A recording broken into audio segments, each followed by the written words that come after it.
Good morning, distinguished ladies and gentlemen. We will be starting in exactly 5 minutes. So um, we would suggest that people should move forward. You know, I know it's a little bit of a bother, but if you can, it will give us maximum use of space. Thank you.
Hello, hello, two. Hello, two, two. Hello, hello, two.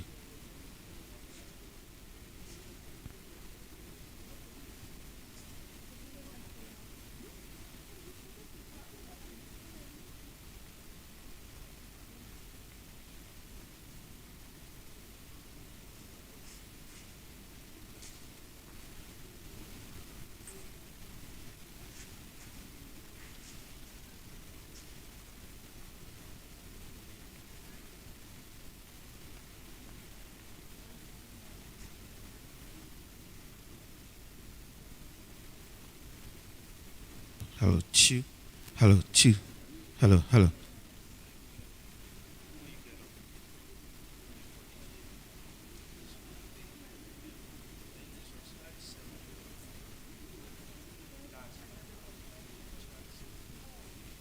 Hello, two. Hello, two.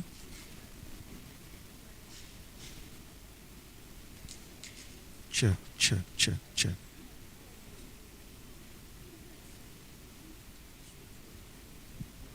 Hello, two.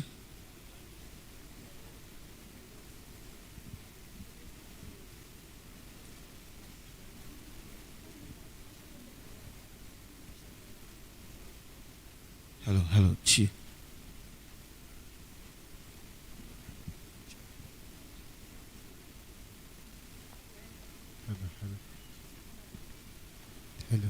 hello. Mic check, mic. Hello, mic check, hello. Mic check, hello. Mic check.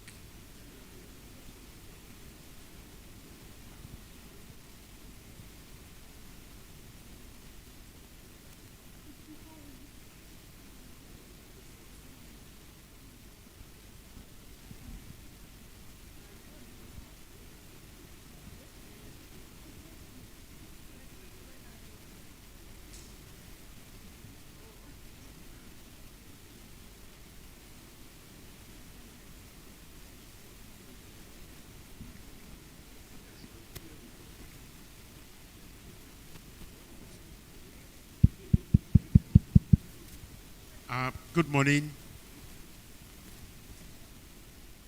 distinguished ladies and gentlemen. As always, on a day like this, it's my honor to welcome all of you to the Aret Adams annual ritual, as we call it. This is a day where we set aside to honor the memory of late Chief Aret Adams, whom you all know. And this year, it's again, we're getting old. This is the 21st edition of the annual Aret Adams lecture series. And today, it's, this morning I was coming, I was saying, what am I going to say that is unique about today? We are buying one, and I think we are getting about 6 free. That's the uniqueness of today's event, and you will understand what I mean by buying one and getting 6 free. So, as a rain, we welcome you as usual. Thank you very much for putting up with our tardiness this year, because you were supposed to have been away, and it took quite a lot of effort to convince you to just tarry and be here with us today. I think traditionally we normally start this event before we do any introduction with a prayer. And I'm going to ask Chief St. Anthony to say a little short prayer for us. Thanks, ma'am.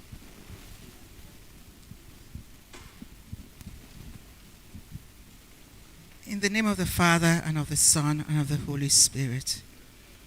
Almighty God, our eternal Father, we thank you for today. We thank you for the memory of our great boss, Aret Adams.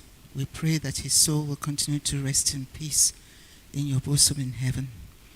For all of us gathered here, oh Jesus, sorry. For all of us gathered here, we ask you to continue to bless us. We ask you to continue to bless Auntie Izerine and the children and the grandchildren. We ask you to bless today, bless all the speakers, bless all the organizers, bless all those involved in the Aret Adams Foundation. And as we go home, we ask you to bless us with journey mercies. All this we ask in the name of your Son, our Lord Jesus Christ. In the name of the Father, and of the Son, and of the Holy Spirit. Thanks, ma'am. At this point, I am going to call on the Chairman of the Board of Trustees, Charles Ozezua, to come in and take charge of the start of this event.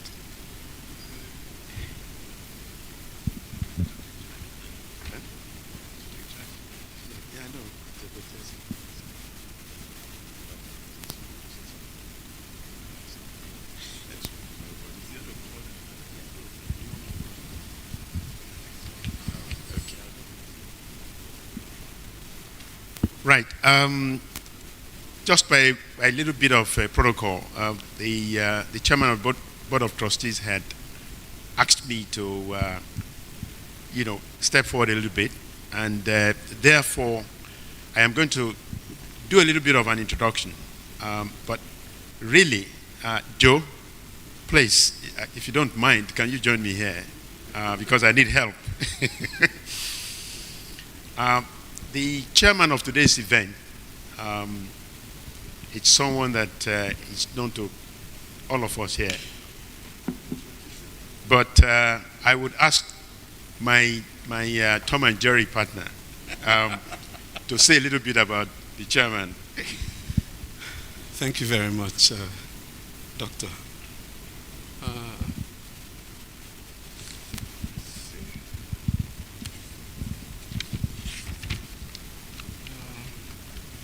Chairman, this is Adams. Hello. Okay. Mr. Chairman, this is Izerine Adams, the Board of Trustees. Distinguished guests, ladies and gentlemen, I've been given the privilege and distinct honor to introduce the chairman of this year's annual lecture. He's a well-known public, or better put, national figure that needs little or no introduction. And he is well known to this very enlightened audience. So it makes my task quite easy. I must, however, for good order's sake, make a few remarks about our distinguished event chairman. He's a professional banker, one of the finest bankers, if not the finest, of his generation. He co-founded Guarantee Trust Bank, now JITCO PLC, one of Nigeria's most successful and leading international African banks. He is a consummate corporate statesman, an entrepreneur, and visionary thought leader of the organized private sector. He has incubated, founded, and nurtured many viable, successful, impactful enterprises in Nigeria. And he's someone who's left his mark in philanthropy and in public service. He founded the Faith Foundation long before foundations were fashionable or became fashionable. And he's left very bold, indelible imprint on public service.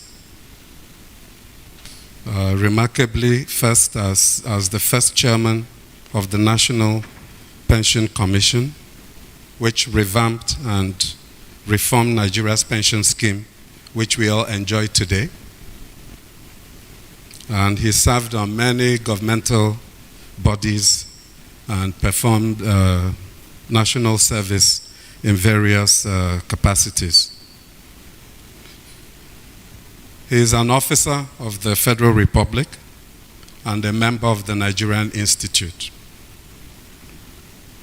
And in this remarkable legacy of achievements, there are some discernible recurring themes.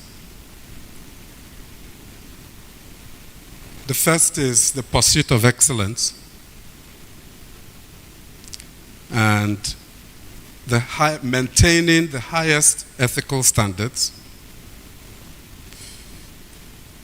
and demonstrated leadership and mentorship.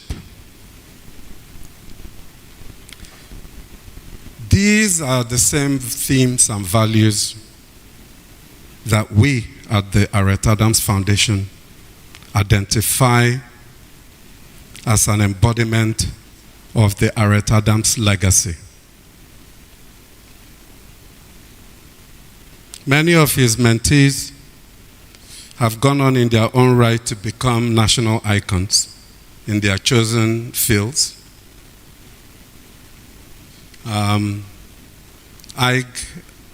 Aigboje Aig Imokwade is one notable one. Herbert Wigwe, may God rest his great soul. Ndidi Nwuneli and Funke Okpeke, just to mention a few. Distinguished guests, ladies and gentlemen, please join me in welcoming the chairman of the 21st Aret Adams Memorial Lecture, Mr. Fola Adeola, OFR, MNI.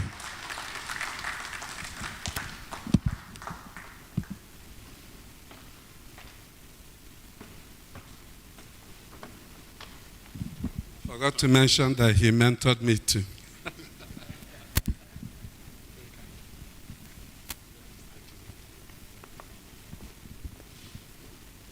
I'm now going to turn over to Jerry. I'm Tom sometimes, he's Jerry sometimes. Thank you very much, Joe. Thanks.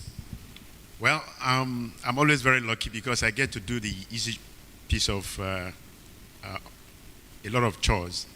So I'm going to introduce the other speakers today. And as always, when I'm introducing people that I have profound respect for all the things they have done for self, for country, for people, it's always a pleasure. And today is no different. The keynote speaker today is a professional colleague. I would say he's a friend, but above all, he's a man of quite a lot of attainments as well. And he caught his teeth working in both the private and the public sector. And in Nigeria, you don't mix both. But I think he has successfully navigated his way through being astute and being able to remain an enduring character. So, ladies and gentlemen, the keynote speaker today is no other than Mr. Austin Oloronshola.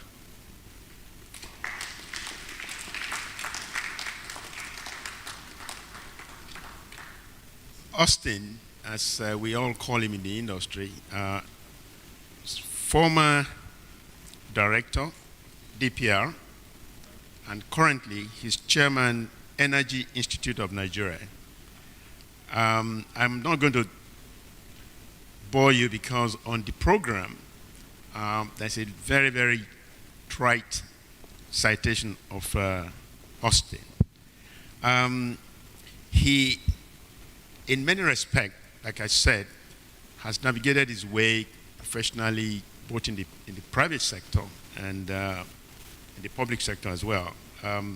He started his career at ENI, and for those of you who don't know ENI, that's the Ajib side of the multinational sector of the economy. He then went on to Shell and ended up serving the country in the energy sector. Austin retired as VP Gas and Power at Shell, Sub-Saharan Africa. He served as Senior Advisor to the Minister of Energy and Petroleum Resources. And today he sits in at the pinnacle of the Energy Institute for Nigeria. Thank you very much, Austin, for coming today.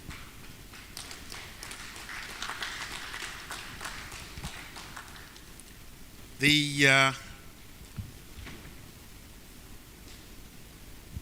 next speaker, who will also participate in today's event,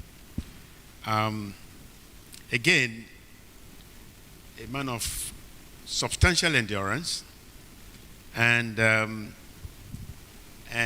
when you look in the space of this country, there are quite a lot of people who had achieved substantially, but again, substantially understated.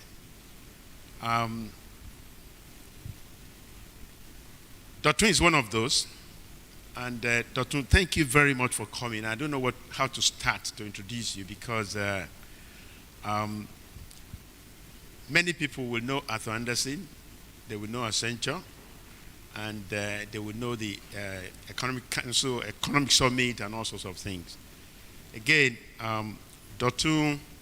is one of those people in this country that has had substantial intellectual imprint in fashioning out how our society should be. And we are privileged today in having Mr. Dr. Suleiman. He's an advisor of Veraki Partners, a management consultant, and expert in organizational development. Ladies and gentlemen, Dr. Thank you very much for coming.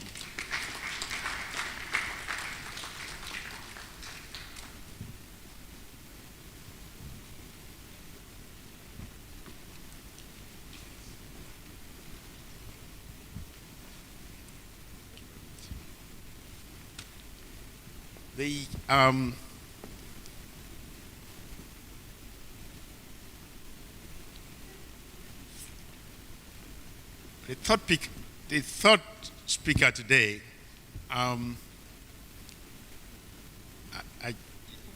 you have to introduce your superiors, sometimes you have to quibble. I don't know what to say about Mr. Jim Orife. He has been a very, very substantial character in the energy sector of Nigeria. He retired from NNPC, and not only has he retired, but he's a very, very vibrant member of the industry in his personal capacity as an elder. A couple of months ago, Mr. Orife, you don't believe this, but he actually turned 80. And a man at 80, you will expect that he would slow down. But I was telling a few of my friends, they said all night he will be lecturing us on various platforms, and he will say, I have to do this because if I don't, then I'll be making myself unhappy by not telling the truth. Sir, thank you very much for always telling the truth. And we appreciate you. Again, I don't want to say much about him. I don't think he needs any introduction. This is one of the fathers of the Nigerian energy industry. Thank you very much, sir.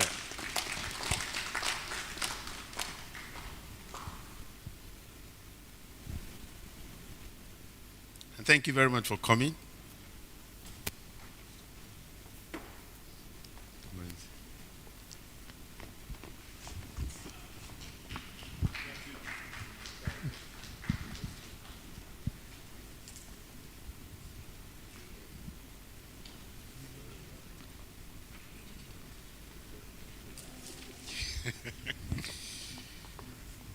At this point, I will call on the chairman of the BOT to say some opening remarks to set the tone.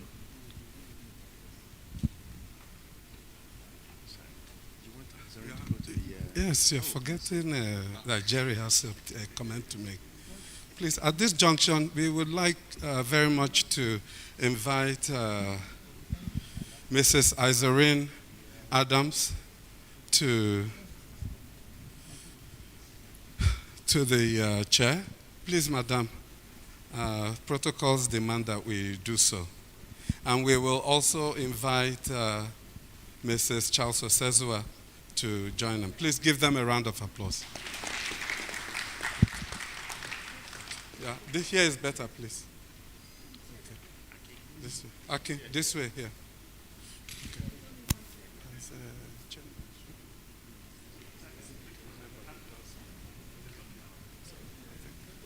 Take over. Okay. To invite Charles. Okay. Without further ado, we would like to invite the chairman of the Board of Trustees, Engineer Charles Osezua, Chevalier to come and make a few opening remarks. Engineer Osezoa, please.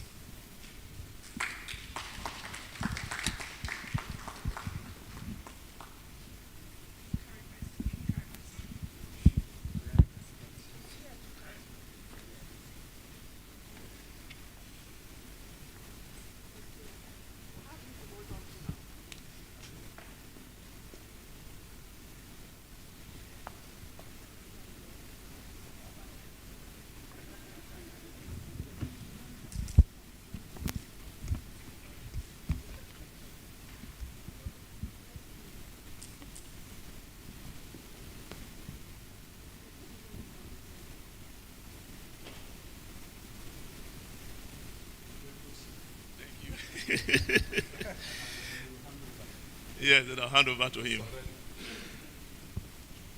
Mrs. Irene Adams, the matriarch of the Aret Adams family, my dear wife, and the co-founder of the Institute for Work and Family Integration.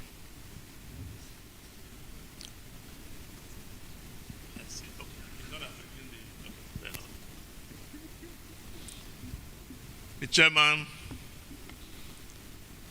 of today's occasion, our very own Mr. Afolabi Adeola. I wanted to make a distinction by calling the first name completely. Our guest speaker, Mr. Austin Olorushola.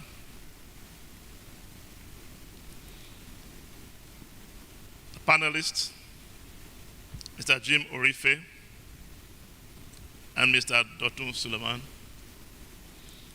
Distinguished ladies and gentlemen, good morning. I want to first, before I make a few remarks this morning,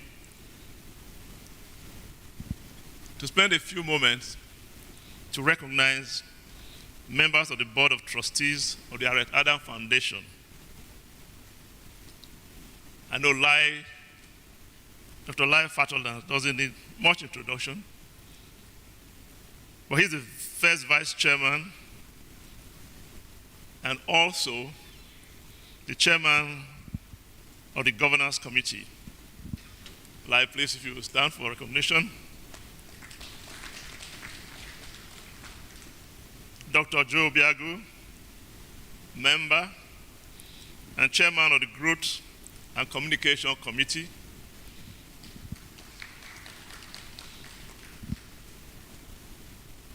We have other members present here. We have Dr. Regina Stanley, Ambassador Dew Mason, Chief Oseni Elama,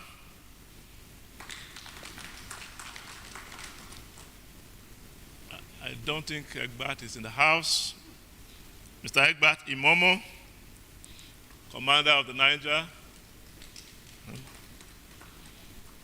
We have Dr. Bunu Alibe. No, it's not in the house.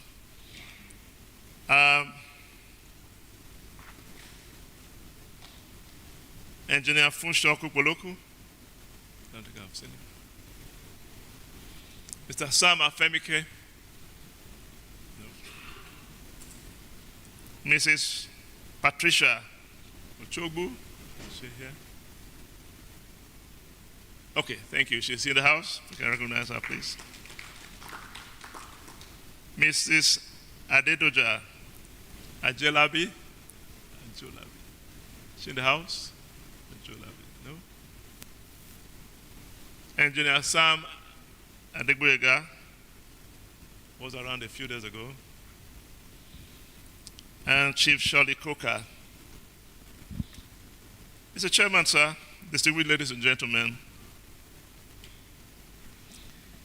over the last 22 years, since the passing of Chief Aret Adams, these men and women have worked tirelessly, year in, year out, to keep this lecture series going in their individual and collective efforts to advance the values and principles which define the man, Aret, in the hope of enthroning the culture of excellence in the Nigerian oil and gas industry, and by extension, our nation.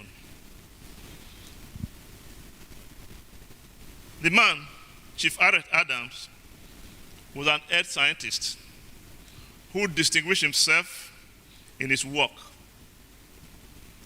In his early days in NNPC, Aret led efforts to explore the frontier basin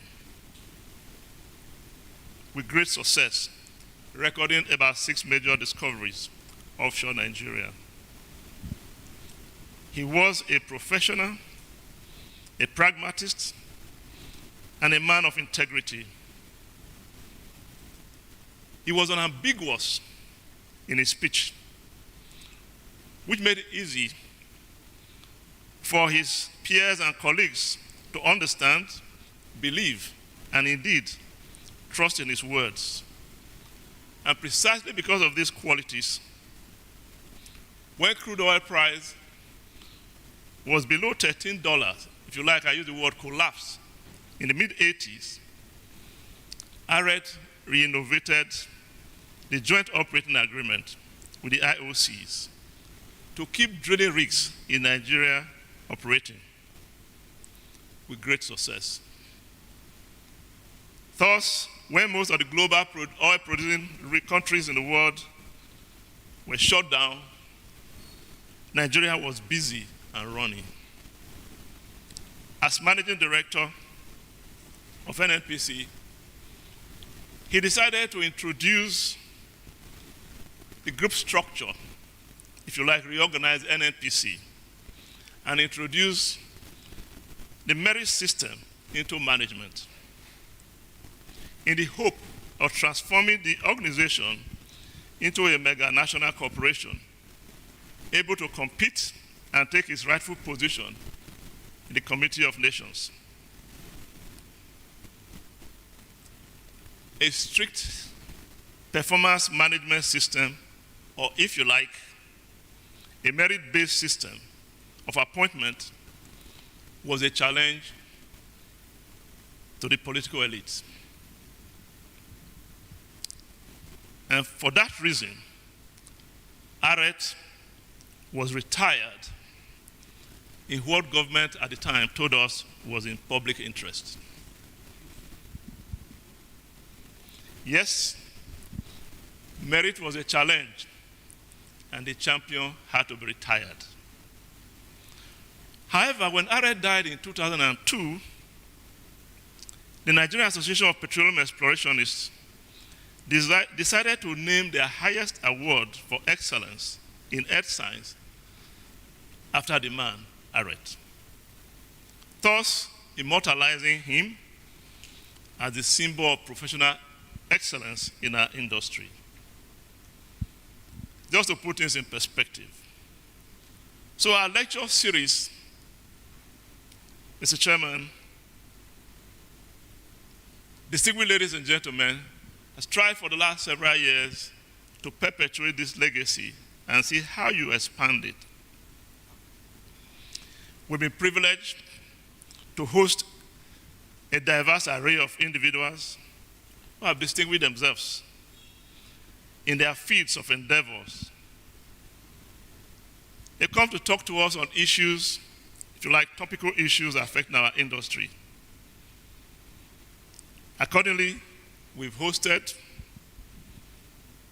so just saying, yes, the Secretary General of OPEC, Honorable Ministers of Petroleum, Chief Executives and Captains of Industry, who have shared their experience and given us insights on how to build a more resilient oil and gas industry for the good of our dear country. It was a dream of Chief Aret Adams. Unfortunately, however, what we noticed, though, is that instead of growth and expansion, we've seen decline. So over the last 15 years,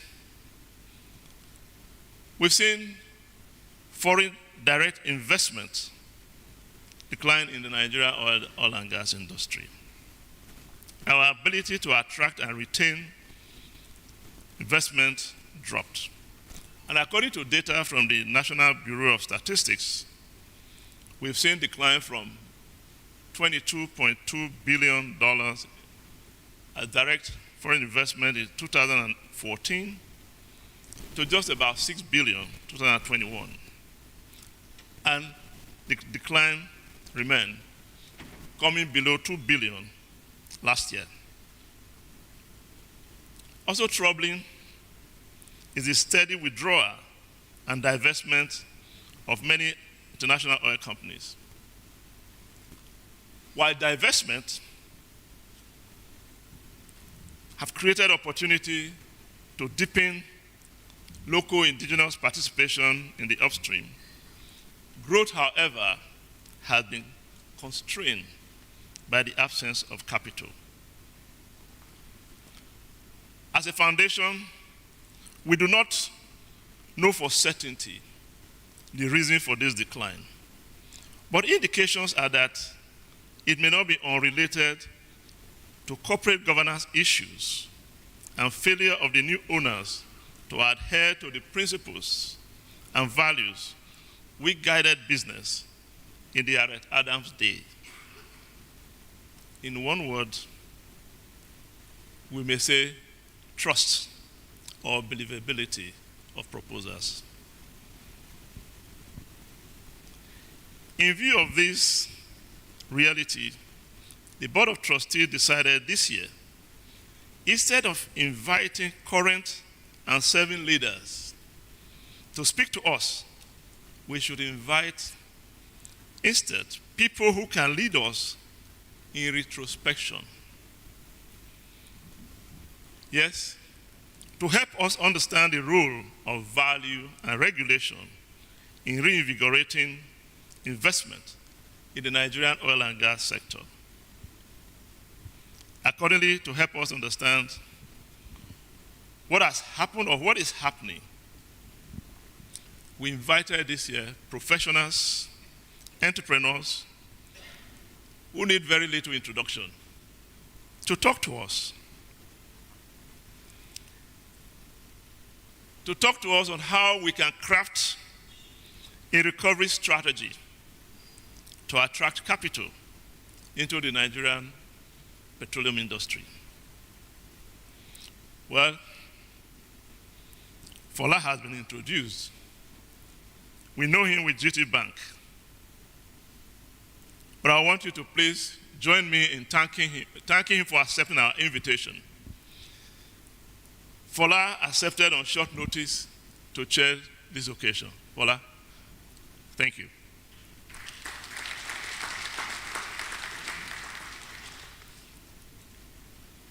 Of course, Austin Oloroshola has been introduced. He's a man of diverse background. So he'll be talking to us today on the role of regulation in reinvigorating the oil and gas industry. Please join me in welcoming Austin.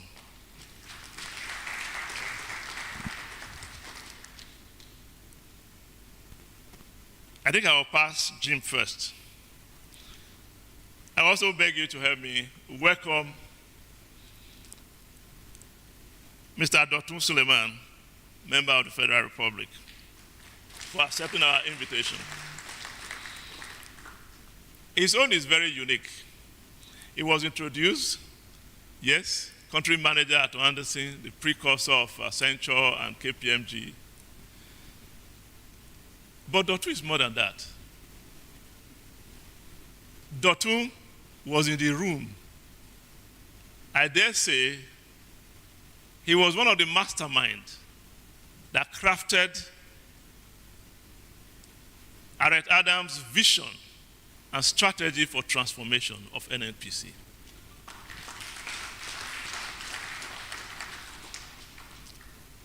I wanted to reserve, when I looked at this high table, as it were, everybody, well, except of course Mrs. Adams, were on the 7th floor or below. But Jim was head and shoulder above them. So I said, let me reserve the elder for the last introduction. As an octogenarian, Jim always has never stopped amazing me. When I called Jim, first reaction, at my age, you want me to come and give a paper? I said, no, sir. We want you to share with us your experience, or tell us indeed what you did when you were in NAPIMS, how you kept things working. So, well, Mr. Jim Orife, please, he's a member of the House. That's why his introduction is a little bit difficult. But he has always been an advocate for value and the principles Aret Adams held on to. And indeed, we had Dr. who created what he called in NNPC, the 11 Apostles. Jim was never a member of it. I thought maybe he was the head and shoulder above the pack. But Jim, all I'm trying to say really, sir, is welcome. See, you're the only one I must say, sir, to. And if it was the village, I will add my leg stamp. Welcome, sir. Please join me in welcoming Jim Orife. So we have a very distinguished group to talk to us on how we can, to retrospect and come up with strategies. How can we, in project language, say, we need a recovery plan? So they will help us do that. But there's something, Mr. Chairman, distinguished ladies and gentlemen, I should also talk about. Research and scholarship. This was something that was very dear to Aret while he was alive. And to keep that aspect of his passion,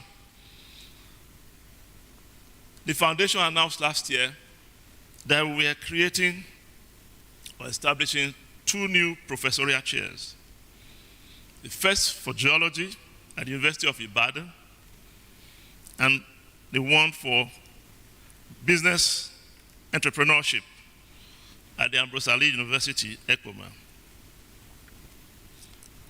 Well, we have made efforts. The business entrepreneurship chair has been fully funded by Andy Weston. Please, that was an assignment we gave to LAI, and they have delivered. Unfortunately, however, the chair has not started because of some internal difficulty or administrative issues in the university. They've advertised, but we advise it's a wrong time to start, hopefully in the next administration. They're in the transition zone. However, the chair for geology at the University of Ibadan is running smoothly under Professor Benga Ehinola. I don't know whether it's here or it's representative. We were expecting Dr. Oh, he's here, Abimbola? Okay, great. For the first time, distinguished ladies and gentlemen, we'll have one of our professorial chair speak to us about the journey so far. It's just about a year, but let them tell us what they are doing so we'll be wiser for it, and so we can also guide them. Mr. Chairman, distinguished ladies and gentlemen, before I formally welcome you, it's amazing how welcome becomes so long. Before I formally welcome you to the 21st lecture series, please join me in thanking Dr. Lai Fatona and his team for organizing this lecture series. I also would like to thank Mr. Akin Jokojeje, our program manager. I don't know if Akin slept last night. Now I can do my job. Mr. Chairman, distinguished ladies and gentlemen, I welcome you to the 21st Aret Adams Memorial Lecture 2024. I enjoin you to sit back and enjoy the exciting and rewarding discussions. But please, take advantage of it to ask questions. Make it interactive. That's the only way we think, in a soul-searching mood, we can get the outcome we expect. Thank you very much for coming, and God bless.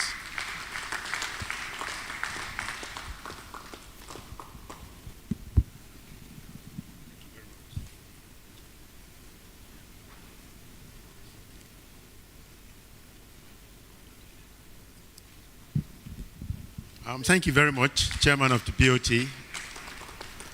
The day is it's speeding up, and I know that everybody who is talking to us today have a series of activities. So, ladies and gentlemen, let me welcome the chairman of today's event, Mr. Folabi Adeola. Thank you.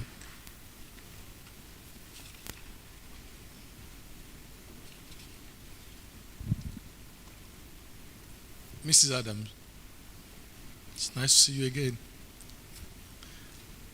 Mrs. Ozezwa,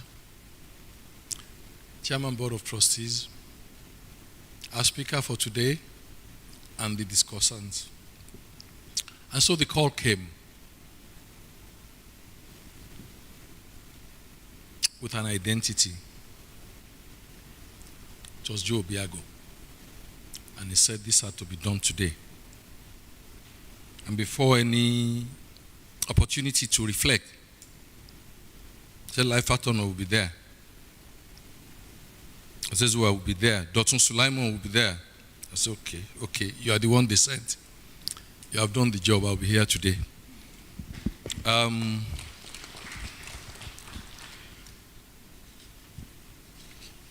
he called me yesterday to remind me, so there was no way out.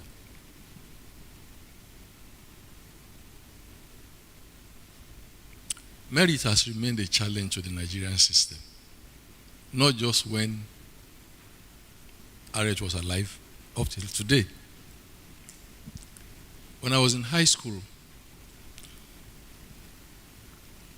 the best students would be reading physics, chemistry, math, physics, chemistry, biology, and they were all going into this exotic engineering space. I wasn't one of them.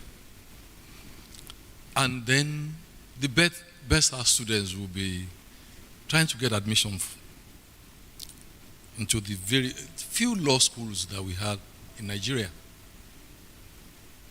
And when I look at an industry that had attracted the best of my own generation, at least, and older than me, I don't know about now, I just keep asking myself, so why is it still like this? I don't know. People who score 6 indices, quadruple A's, we didn't have A stars at my time. They knew they became professors. Every one of them in this room has occupied significant positions. DPR, NAPIMS, NMPC, and so on and so forth. So what's the problem? The problem is us, period. And until we take a decision that we will do the right thing. In other words, we know what is right. I mean, nobody was going to get 6 indices and didn't get the scores right.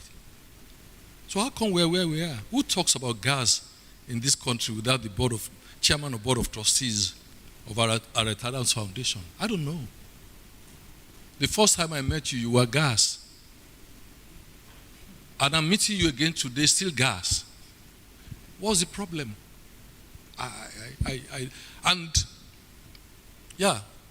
We have this dichotomy. See what they are doing. And when every time you use the word they, your hand goes that way. So me, I know what is correct. But look at them. That's what they want to do. And yet, I'm the NAPIM's head. And yet, I'm the DPR head. And yet, I never took a decision to say, you know what, it's not being done the way I know it. I'm gone. It's about them. And then us. Us, clean. So I review a country, whether it's at obituaries or funerals or at fora like this, everybody is described as great Nigerian, exceptional human being. And this remains our society. Everybody that has passed in leadership position, high, not so high, has been described as great. And the totality of the society, we all agree, is not so great. And even using the word great for that society is an abuse of the meaning of the word. Why? I don't know. I just thought I should start you on that. I'm not your guest speaker, but I'll just share some thoughts.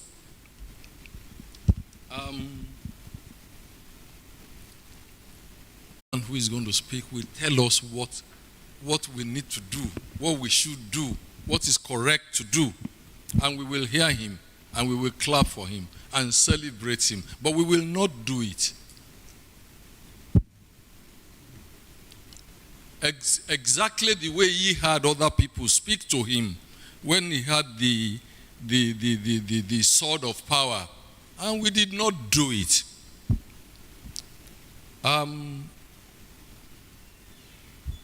But we want to continue to hear. And when we are told to come and do some of these things, you ask yourself, okay, what will be the investment, the return on investment of this time that we are putting here? But I was told that we cannot stop. That's what Dr. Sulaiman tells me every time. We must remain in hope. And it's in hope that I'm addressing you. But I'm also addressing you in the knowledge that every time I have hoped, it had been dashed.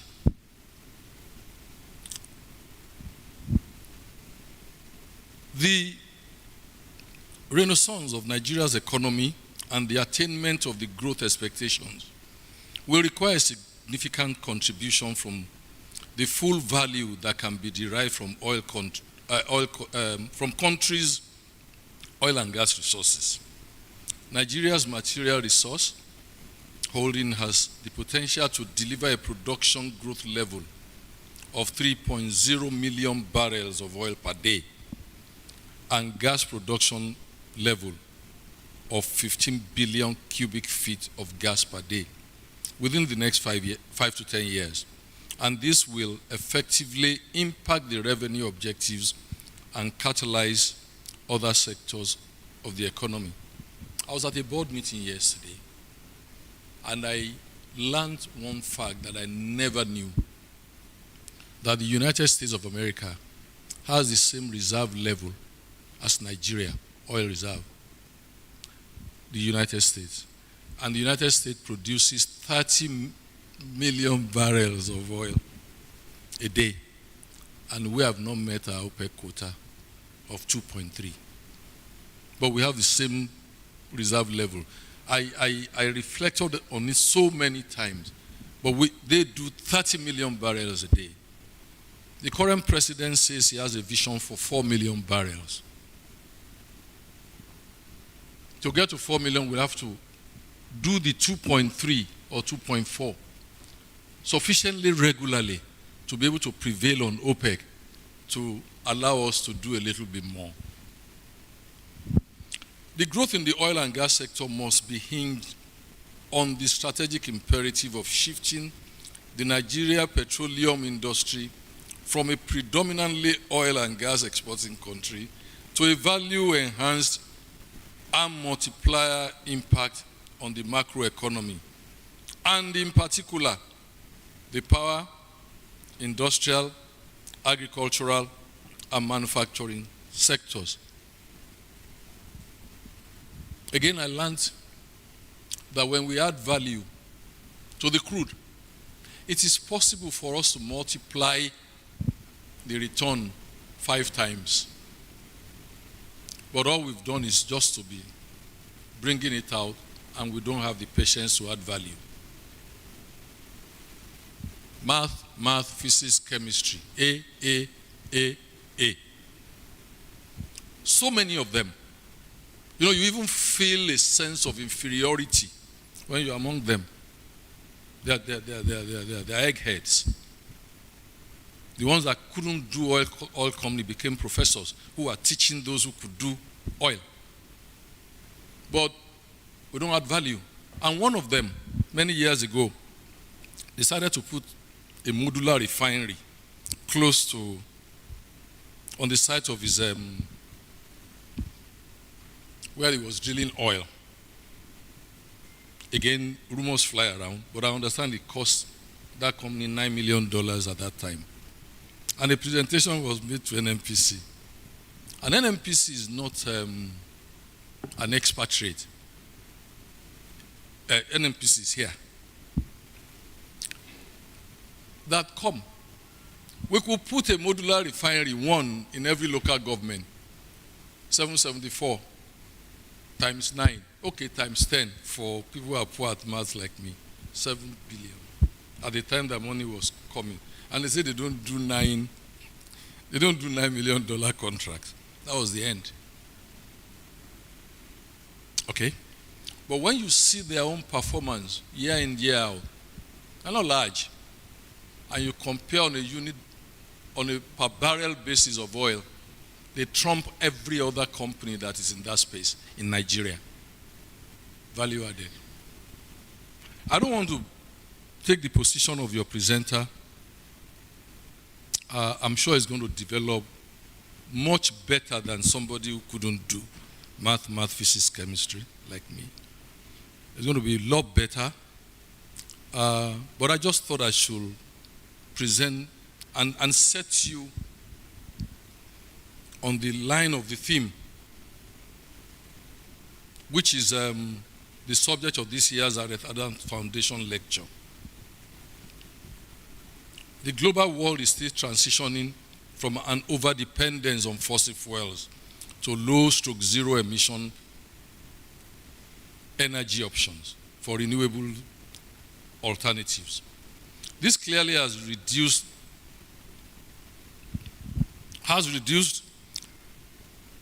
and challenges the availability of financial capital for the petroleum industry. We didn't do it when everybody was doing it. Now that we want to do it, everybody wants to get out, and money is not coming into that space. Nigeria's oil and gas industry will need to win investor confidence that has weakened over the past decade. Nigeria must address the several above ground risks that have had a perennial impact on value from industry, such as insecurity, community agitation, uncontrolled crude theft. Some of the crude theft, some of the people who are complaining about the theft are stealing their own crude. We know. Okay? But it's crude theft. Crude theft became fashionable. Make the industry competitive and attractive to international capital flows compared to other operating areas. Deepen and actively promote the capacity of local and regional financial institutions so that they can support this space. Improve the ease of doing business. Eliminate the hurdles and constraints that delay execution in the industry. A simple example is the approval of the IOC divestment to Nigeria indigenous companies and consortiums. Why are we waiting? Or what are we waiting for? The sellers have said, we want to sell. The buyers have said, we will buy. The sellers are not complaining of the buyer not paying them. But we need some signatures. Of who? Some of the people that are here. they're all the same. A lot of challenges, but I think it's doable. Like many things are doable. The government and ourselves have the will to reinvent ourselves, and then we can do it. I want to thank the organizers. We may not have pushed the envelope forward, but we're at least listening to ourselves. There was a story told to me by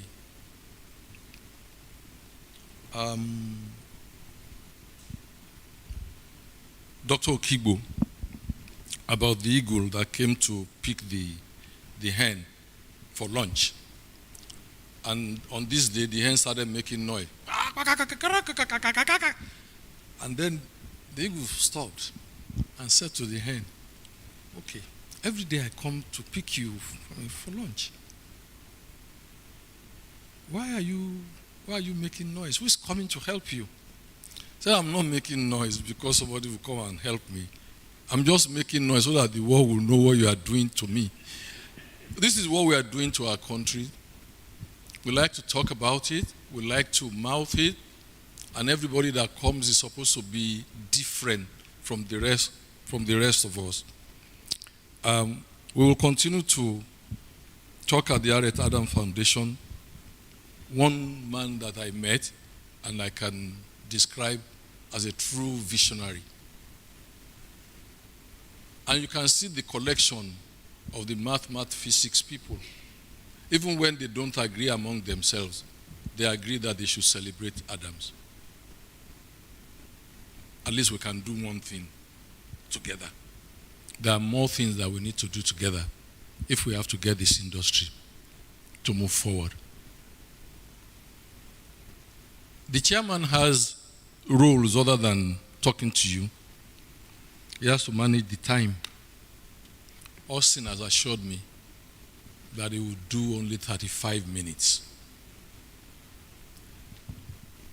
The idea is that we will have a robust conversation such that by 1:30 I will have delivered to you that which we will say or we will have said this year. And like in the parable of the sower, some, the birds of the sky will come right inside this room and take it away from their mind. It's okay. It happened to the master himself. And some, as soon as they come out, their own will leave them. Some will carry it into their car, possibly to their house, and tell their family how brilliant Austin is. And then someone will say, don't mind him, Joe, they are all the same, and then that's the end of that one. I'm hoping that the few that will multiply in 20s and 60s, there are always few, will be present in this room this morning. Dr. Fatono, phase 1 of my task is done. Thank you.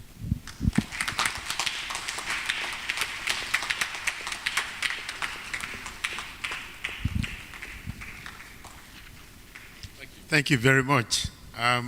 Please, let's appreciate Bishop Oladiola again.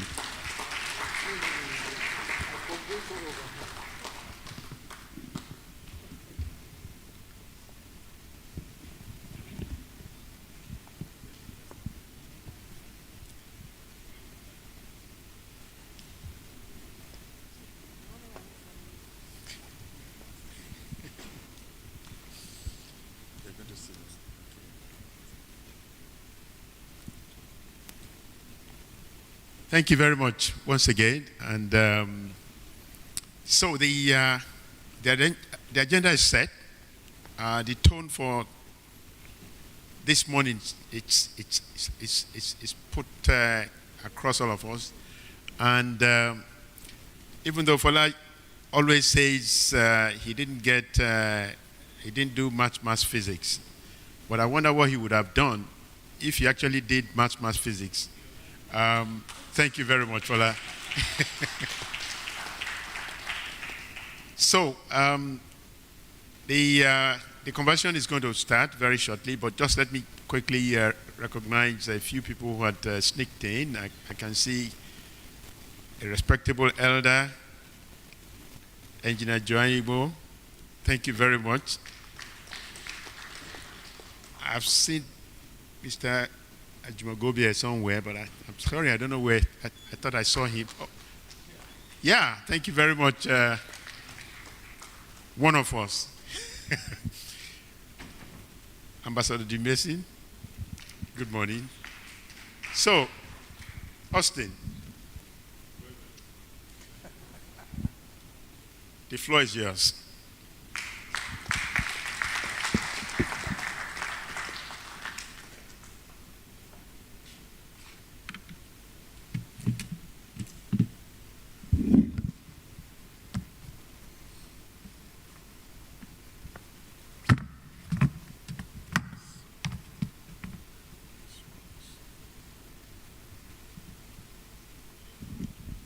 Thank you, Doc, my Doc, that's what I call him.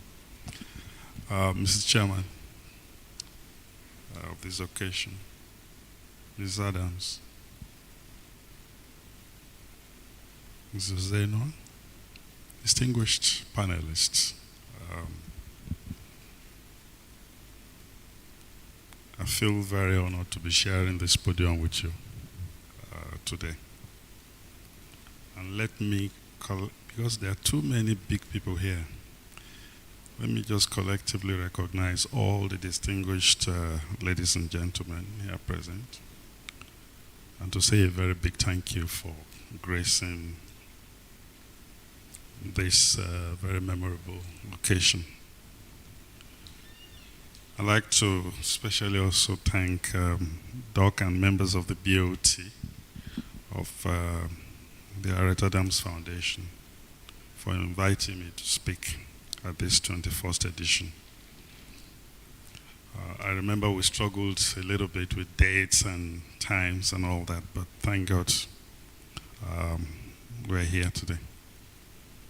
So every year, under the banner of this foundation, we gather to, say, co-create solutions to critical issues around energy generally, but in particular, Nigeria's oil and gas being the cornerstone of our economy.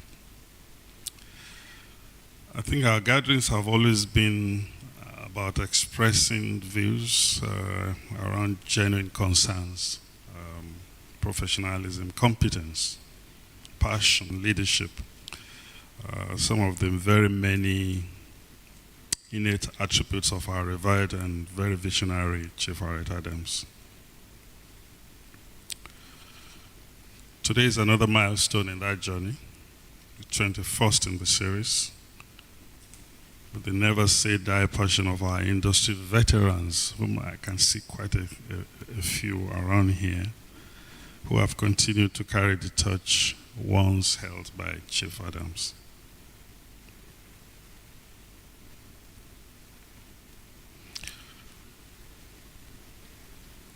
I know Mr. Chairman has actually made the job easy. It's basically saying quite a bit of things around the theme for today. I will dive a little bit deeper and just say it as it is, because I know I'm safe in this room. No paintings, no politics, no diplomacy. I'm just going to say it the way it is. But let me also anchor from what the chairman of the BOT had said earlier today.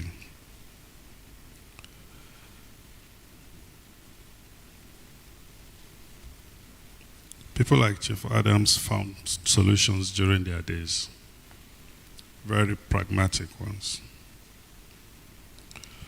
So probably what is different today is the problems or the reasons and triggers for the lack of investment in this period in time. If Aret could convince IOCs to invest at a time when oil price was between 10 and 15, he must have been a magician, because nobody will look at you actually. But he did that. And I will show you the results of quite a lot of those interventions. So today I will cover just 3 topics. The first is a little bit global. And I will say the world is increasingly full of turbulence, making it quite difficult to separate local from even global issues. Then I'll go into the second, which is bringing it back home, around the fact that Nigeria is facing very unprecedented economic and other challenges, and asking the oil and gas industry to the rescue. And I'll end up with the third by also cautioning the fact that even if you do get this investment, throwing money at our oil and gas industry issues will not solve the problem alone. There's quite a lot of other deterioration in the industry that we must solve.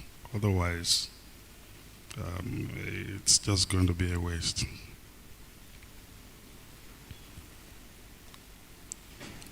So let me start with the first. There's so much turbulence, like I said, in this our connected but yet very fractured world. We have seen local events maturing to pandemic scales, while global solutions don't necessarily or always serve local needs anymore.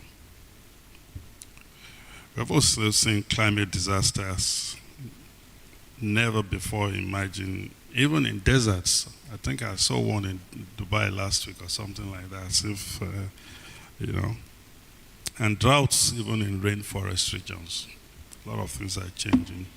And like I said here, wars, threats, risks, and crises are even becoming very, very extensive, very elevated, high-tech, and compounding with increasingly uncertain outlooks.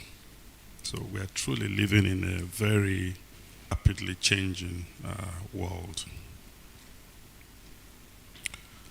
Some schools of thought actually predict that these threats, if not timely mitigated, could mutate to life-changing situations with simultaneous occurrence triggering what could be referred to as polycrisis. So as we deliberate today to find solutions to the dearth of investments in Nigeria's oil and gas sector, let us neither be insular nor restricted by geography or even events. We must bring all we know to bear.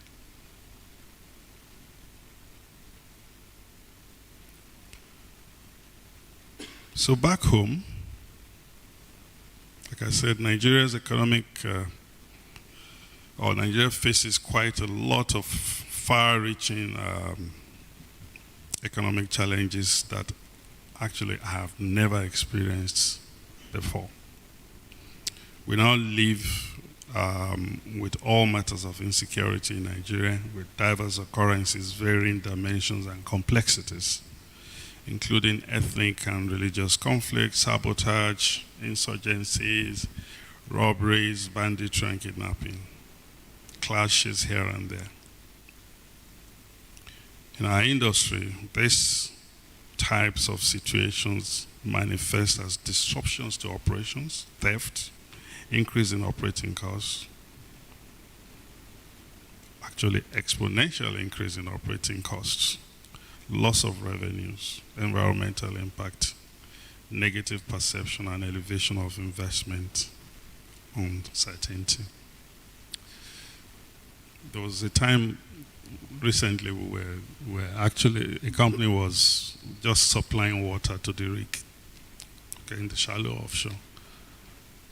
Just this same bottled water, but it has to serve them for almost 2-3 weeks, so it's a whole stuff.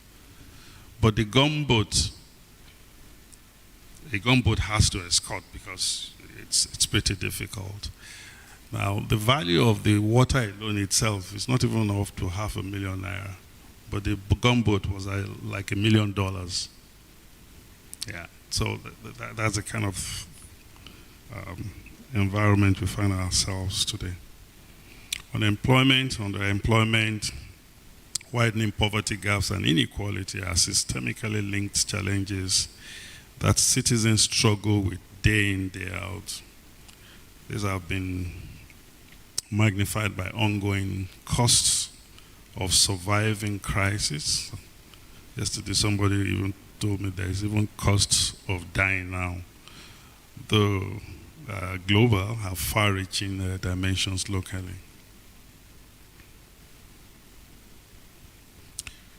Revenue resilience is generally discussed as the most important to ameliorate these challenges.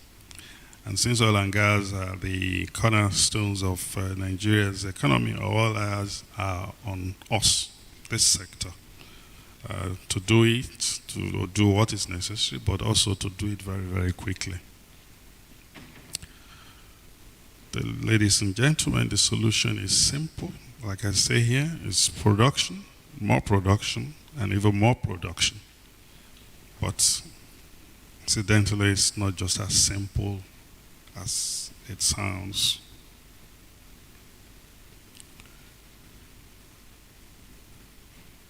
Unfortunately, Nigeria's production has been on an uncontrolled decline for well over a decade. Actually, it went below 1 million barrels per day, I think sometime in 2022. One company alone was doing over 1 million barrels per day about 15 years ago. Just one company. For about 40 years, and you can see it from the chart over there, immediately after the Civil War, Nigeria had available capacity to produce 2 million barrels per day anytime if we didn't have OPEC constraints. All you need is just knock the door and we'll just open up the taps, and we had that capacity. By 2005, production actually peaked at slightly above 2.5 million barrels per day. And we had an outlook of even 4 million barrels per day at that time. And it wasn't misplaced. It wasn't really misplaced. In parallel, proved reserves grew from 5 million barrels per day just before the war, flattening to about 50 million barrels per day in the 80s, when the likes of Chief Aret and colleagues in the industry intervened with growth incentives of reserves addition bonus, if you remember, and opening the frontier basins, especially the deep offshore. By the year 2000, Nigeria's crude oil reserves had even surpassed 30 billion barrels, making the portfolio very rich and robust. I would also like to remind that all this period I've been talking about, the 40 years after the Civil War, was dominated by less than 10 operators. And the DPR that was overseeing them, I think it was quite manageable for them to oversee. Today we have, I think, over 40 operating companies.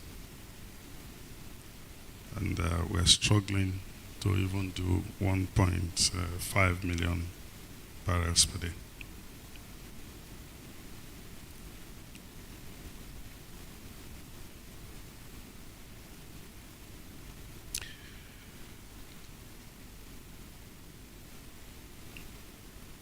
So So you can see from the chart on the left, even the one on the right actually, that the nosedive actually started from sometime around 2012.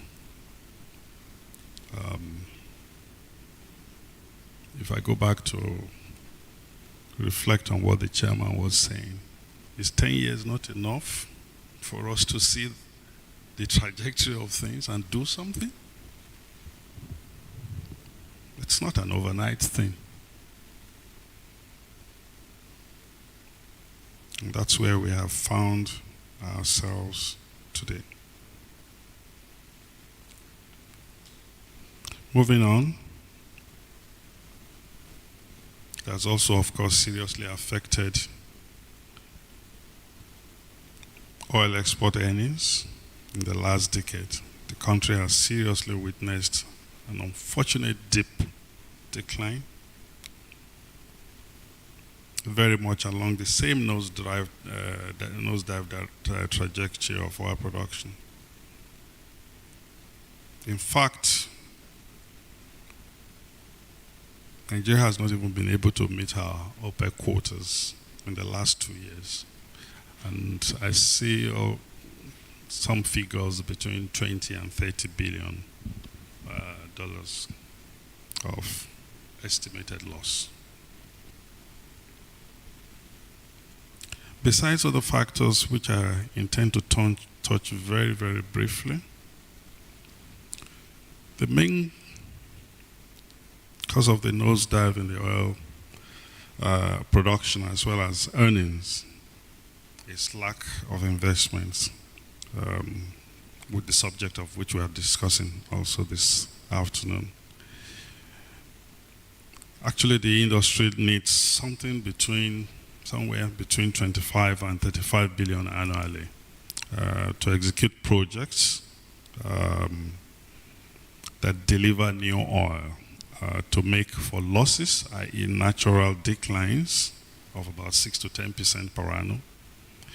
And secondly, to grow as in the historical times. And you saw how we actually grew in production in the days of Chief Aret Adams. But because of the nature of our geology as well as production capacities, we need to almost do this on continuous basis. It's not a case of you drill today and you stop tomorrow.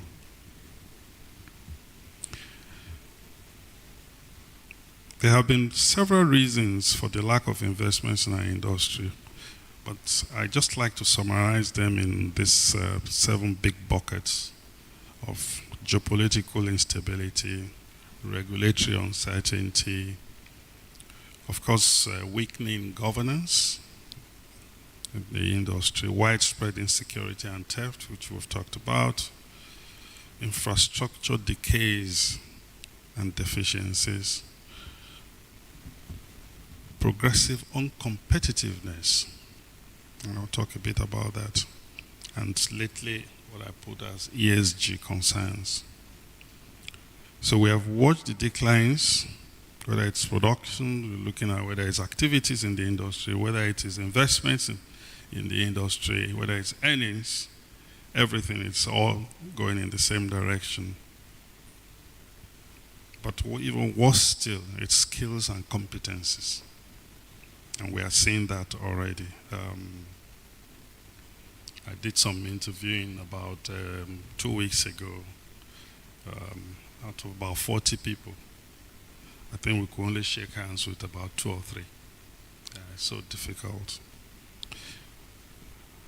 Even though the PIA 2021 has been around for almost 3 years, it is still struggling with its implementation journey, which is the doing its thing that the chairman talked about, due to a lot of complex underlying issues, almost similar to the incubation period of even the act itself. That one took almost 13 years. Yeah. This is why the expected reforms and deliverables of the PIA are actually yet to be realized. And unfortunately, that has then coincided with the nosedive, which we see in the industry.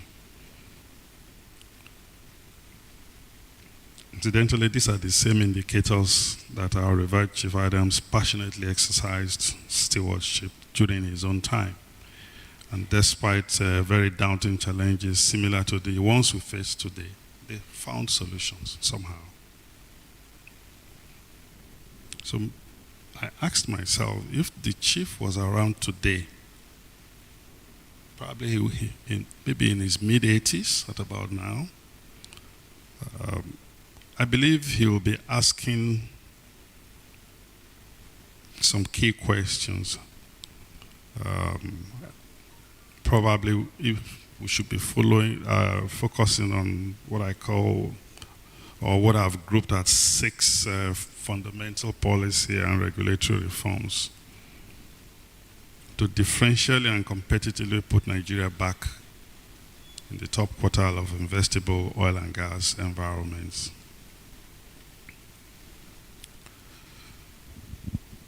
The first is this stable, predictive, and competitive fiscals and regulations, in particular because oil and gas investments come from the same global port.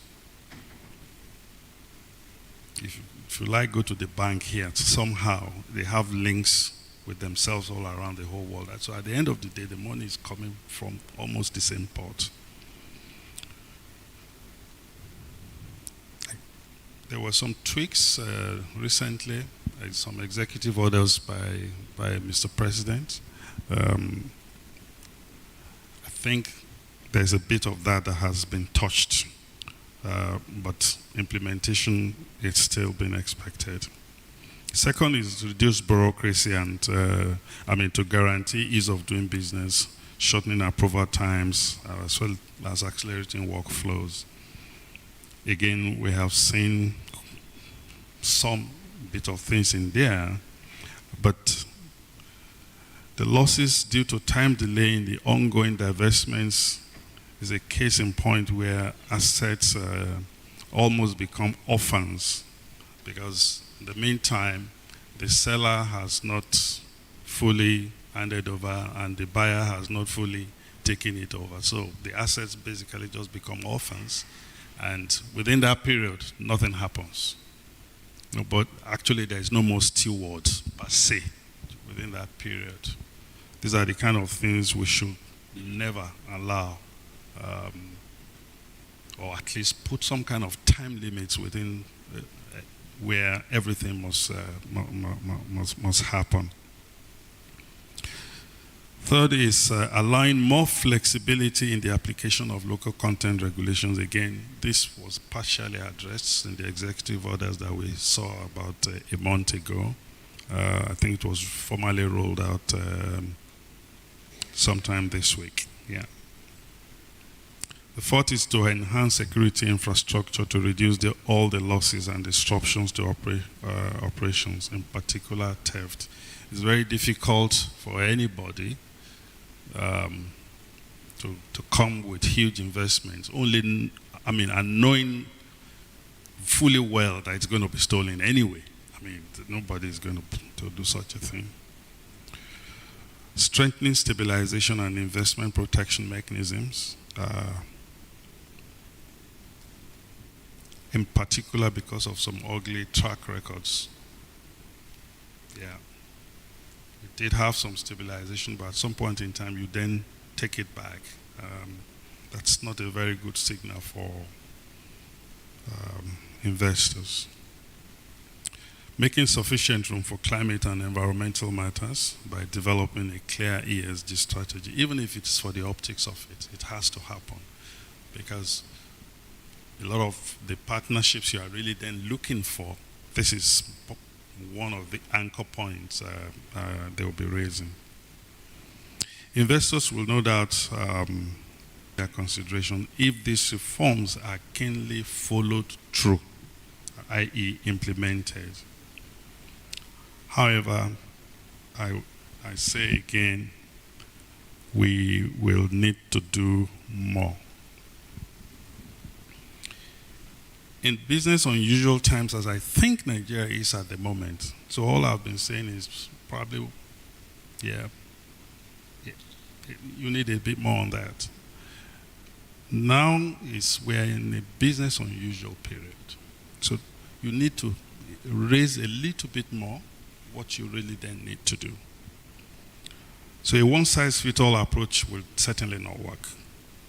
I believe in addition to business as usual things, we need to tailor some kind of investment arrangements to achieve specific goals, and in so doing negotiate parameters to make them happen while ensuring a win-win outcome. For such bespoke arrangement, the critical parameters that especially investors should be looking for will include, of course, rate of returns, which the chairman already talked about, but including outlook for, if you like, sustainable growth. Secondly is optimization of fiscal systems to assure a win-win, like I said, for all the parties. The third one is a comprehensive assessment of risk and how they will be mitigated. Okay? It's not that when we get halfway, then you just see some other new risk just showing up, which people did not actually really factor in when they're, value extension across the value chain, and I think the chairman also already talked about that. Stabilization assurance and exit strategy. It's got to be pretty clear from day one. If you don't like, this is the door, okay? And then again, consideration for ESG in the investment. The good news is that it will be possible to accommodate even all these investment arrangements or options within the established hierarchy of policy and regulatory structures or instruments for appropriate deployment. So if it doesn't go into the act, for example, like the PIA, we can spin it with regulations or guidelines or executive orders that have just, as just happened by Mr. President. So there's a structure that can take quite a lot of all that.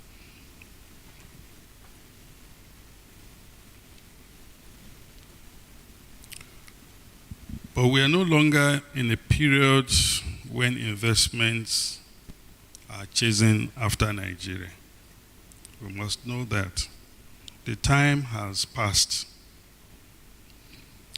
Now we have to market ourselves in very unusual and novel ways to attract investments.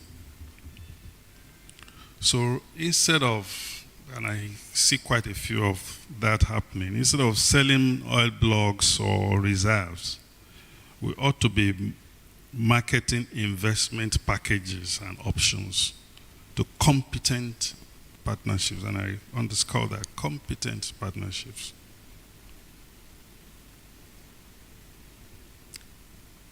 The days when we were just a monopoly is gone. It's gone. There are too many beautiful people now. So as soon as ExxonMobil saw what was happening in Guyana, it was so easy for them to say, Nigeria, bye-bye. It's very easy because they operate a global portfolio. And they saw the volumes here and the volumes there, say, bye-bye. It's quite easy to do that. Hopefully, when we become successful at reinvigorating investment, I also say we must be very alert to two things. One, that Nigeria no longer, like I said, enjoy monopoly of the old when hydrocarbon finds and oil production was geographically limited. But secondly, and very important, the country must learn to manage partnerships and retain them across the value chain. The sudden exit of IOCs, after you have finished so-called huge reform, PIA, from the country, it doesn't strike well with me at all. And I remember discussing it with somebody, and he said, we'll drop them at the airport. You drop them at the airport? People that have invested for over 60 years, and they will just walk away with the remaining money in their pocket, and you drop them at the airport? But like I said, we must try as much as possible and keep and retain good partnerships, okay, for long. However, successfully attracting investments alone will not bring the desired results we want to see, or the kind of turnaround the industry needs. This is because there are several other factors that must be addressed if we must deal with the decline and the decadence in the oil and gas industry. A detailed analysis indicates that beyond the issues of lack of investments, difficult business environment and insecurity, the integrity of assets, maintenance of standards, skills, competencies, and practice must be given equal attention in order to bring whole life back to our industry. Apart from not having the right number and quality of people, there has been significant wear and tear and obsolescence across the value chain.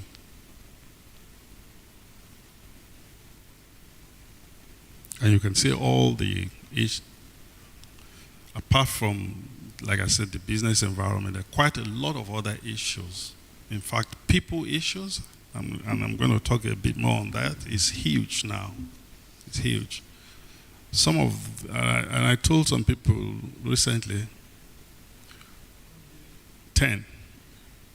Yes, 10 minutes. I told some people recently that they'll be working till about 70 years because there are no people to really take over anymore.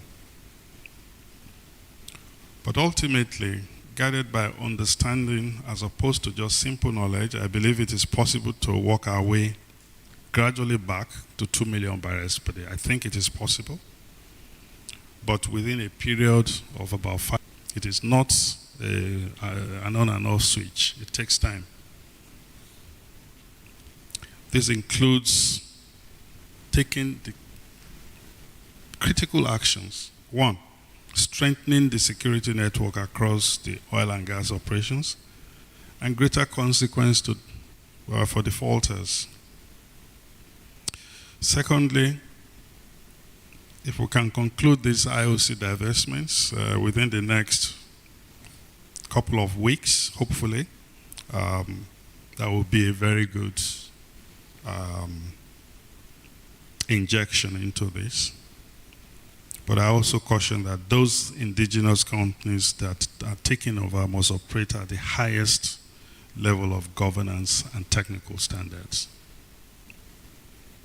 3, we must refocus and strengthen the implementation of the PIA by instituting a framework to guide the delivery and monitor progress, at least for the next 2 years. That's why it's been stuttling for the last 3 years. Regulators must insist and enforce world-class management of petroleum resources, even though the industry is increasingly struggling with competent resources, like I said. The upstream sector in particular must make sure that they find a way to aim for at least 4 to 5 FIDs, almost on an annual basis, on a rolling basis. Finally, while the industry accelerates value from oil and gas, there is also need, like I said, to develop a very clear ESG strategy underpinned by Nigeria's energy transition plan. The PIA deliverables were not many, only 5 key ones. And they're all there. It's governance, good governance, investment, which is what we are talking, the topic of today, growth, harmony and inclusiveness, and speedy recovery. My assessment is that virtually all of them are still red, even after 3 years. Yeah, we can say the structures have been put in place, but in terms of really working, we still have issues.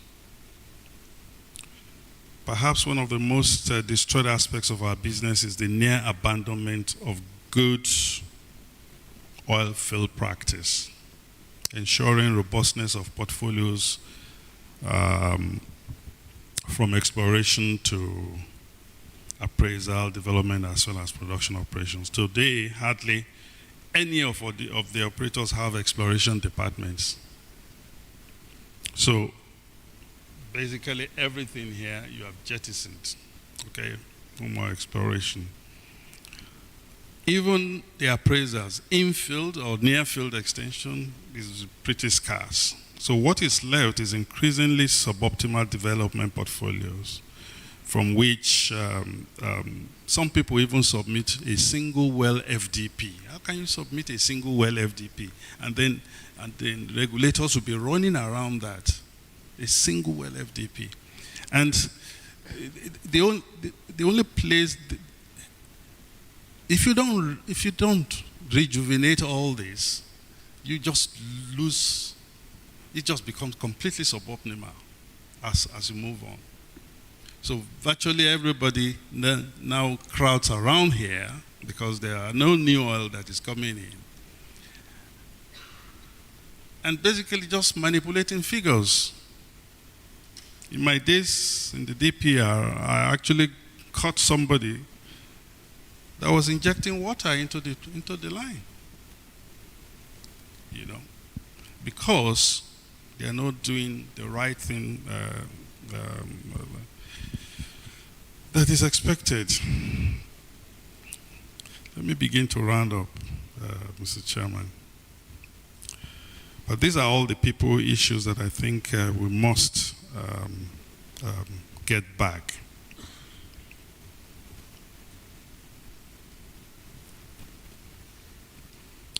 Besides, it's one thing to be skilled, but it's one thing to be competent. I see more and more today, there are a lot of very skilled, or still a lot of people in our industry, very skilled. But many of them are incompetent. I must say that very clearly. Yeah. Many, they're grossly incompetent. Because beyond your technical skills, there are other things that people like Chief Aret Adams brought in: patriotism, integrity, ethics, and all that. There's no supermarket selling that anymore. So you just have people, and that's why you see the kind of level of performance in the industry. So it comes back to all the A1 thing you are talking of. There is something else that is missing completely, and that's why we have. Anyway, let me close and once again thank the organizers for allowing me just pour some of my worries this afternoon.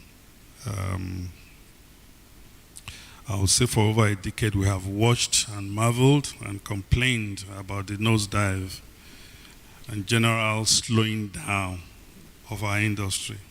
The collective impact we're all feeling in one way or the other.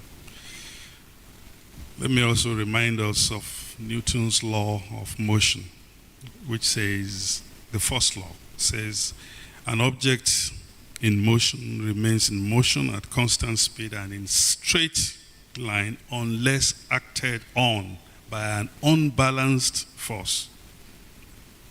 I think the chairman alluded to that.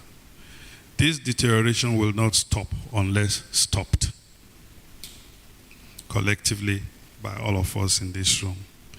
We're the force that can truly turn this industry around. Let's do it, starting now, for the sake and legacy of Chief Aret Adams, whom we celebrate today. I believe by orchestrating some of the policy interventions. And that was exactly what people did in the days of Jehoiakim. They were basically looking at indicators. And when things needed to be tweaked, they tweaked it.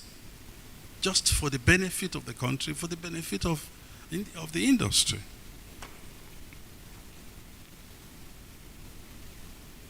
We must keep the dialogue going. Again, the chairman talked about that. But better still, we must intervene in all manner possible. Thank you for listening.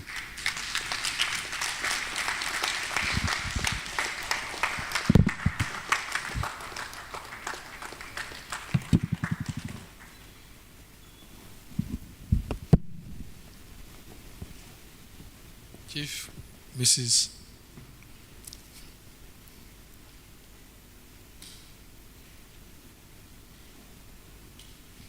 You must have said something to annoy the ladies.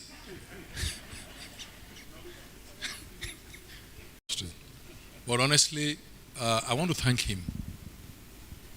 What he has done is not easy. You know, somebody says to you, come and deliver a paper. You have to pause and start writing. And that's why I never stop anybody that is presenting a paper. At what point do you stop the person? That the work that you have done is not interesting anymore. And when I'm asked to present a paper, I don't allow anybody to stop me because I want to finish what I've done. I told you right from the beginning that they know these are smart people. They know what we need to do. And they're never in disagreement as to what we need to do. I was hoping to find a slant as to what will make it done. I mean, I was taught that what gets rewarded gets done. How do we layer what our guest presenter has told us today? We reward, right? That will then make it attractive to get done. I don't know, but that's what we must crack at this foundation, possibly today. I'll also disclose to you that Dr. Sulaiman has asked for 10 minutes, and the octogenarian, I guess because he's older, has asked for 15. Let me start with the 15-minute speaker. To help us navigate through this process, speaking to what Austin has said, but also independent thought as to, let's leave the blame out of this because it doesn't help us. How can we help those we want to blame to help us so that we can move forward? Thank you, sir.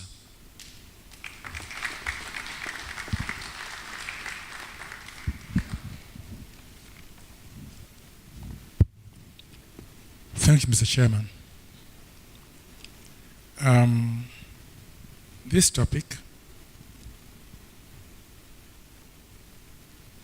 brings to mind a lot of things that we need to discuss. And also brings to mind when Austin resumed at the DPR, I went to see him. We had a chat. He remembers.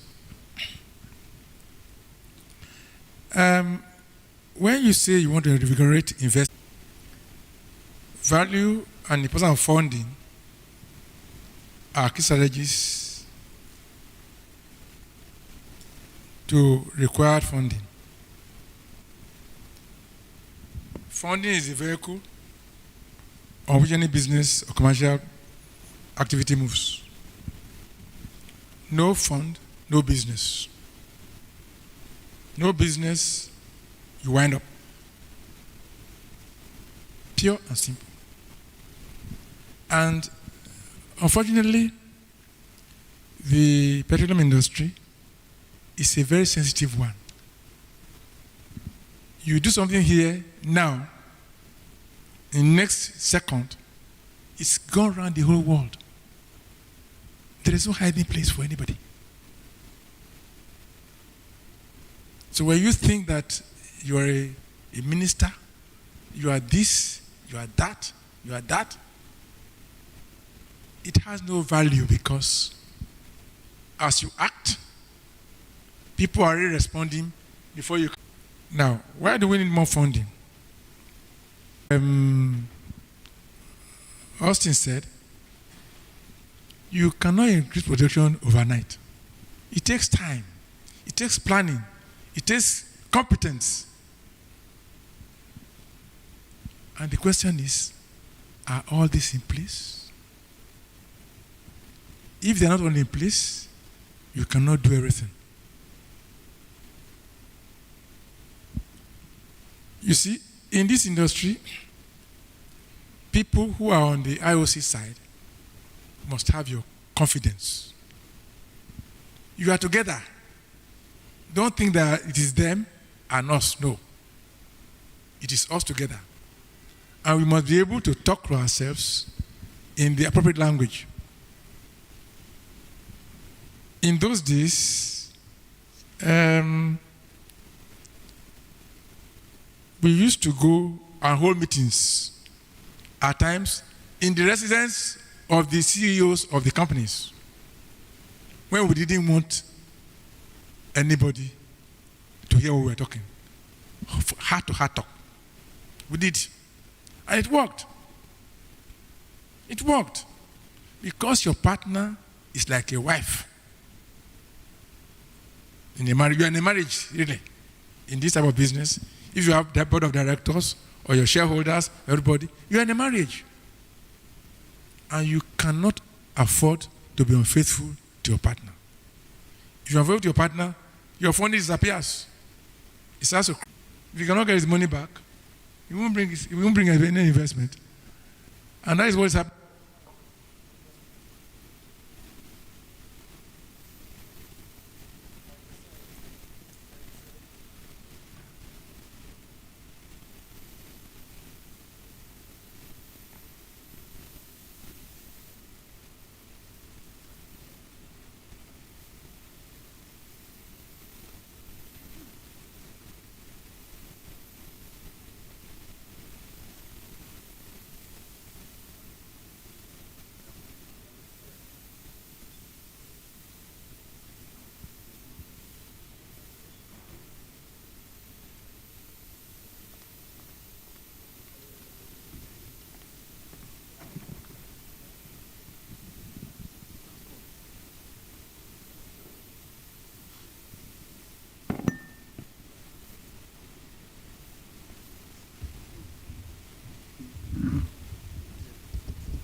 That's the benefit of being a Nigerian. I should go and sit down. So you see, in this business, you require investment planning. The time it was, we were having $6 billion per annum as investment from the government. $6 billion. And it wasn't that we had the money. No. We were determined on making sure that, we paid our share of the contribution to the business. No partner wants to carry you. It's a fundamental thing you must understand.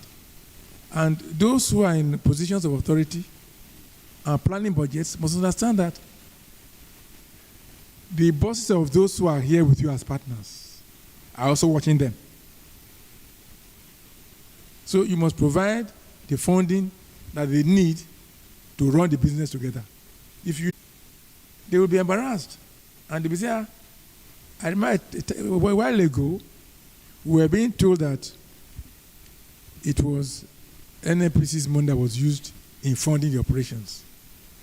And we said, no, that cannot be the case. That could not be the case because we were checking regularly on how the funds were spent. Now we have to ask ourselves, what can we do to reinvigorate investment in the country? First and foremost, we must decide on what we want to do. Plan. You must have a plan. On the plan, what do you want to achieve? Is it 2 million barrels? Is it 3 million barrels? Is it 4 million barrels per day? And having decided what you want to do, you must now decide what is your strategy for funding. Do you want to go and ask for somebody to loan you money? Like was done in the case of Oso, we had to go and borrow money because we didn't have money. Today, Oso is still running. It has paid for itself so many times more after over 25 years. Then, we have an issue which I think we should talk about. Why should we have a gas function and an oil function when both oil and gas exist in the same well? How do you manage that? If you tell me downstream, yes, but not upstream of oil and gas. Because oil can be on top of, gas can be on top of oil in the same reservoir. So if you are going to have to administer that, how do you do it? Are you going to go to one ministry or one department and say, look, I want to go and do gas. And then when you go and do oil, I think that is something I want to think about. We cannot do that because it's going to create more problems than give us ease of operations. Even technical people will tell you, we can't do it. It's not possible. Gas is existing on top of oil, and oil, you have to produce, at times you want to do gas injection to produce the oil. So who gives you the authority to go and take the gas to inject? These are technical issues. And it looks as if we have no... And nobody has been able to tell whoever needs to know that, look, sir, we don't need to do this. It's already done. All we need to do is to probably improve the level of performance in that area. And to even set up the NIPEX took 3 solid years. So I think that to reinvigorate investment, we also need to let the public officers know what is required. In those days, we used to have people from DPR, Ministry of Finance, and Central Bank. We went to meetings together. The company saw them, and they knew that, well, there was nothing to be hidden. We went to get meetings together. They took their minutes. We came to meetings together, and we had minutes. And we agreed that this is what we're going to do. So we now have to go and say you want to go to Central Bank or the ministry or DPR then. Everybody already knows the story. So there's nobody lecturing anybody. It's what we have all agreed to. And it's straight and forward. Straightforward, and then you can do it.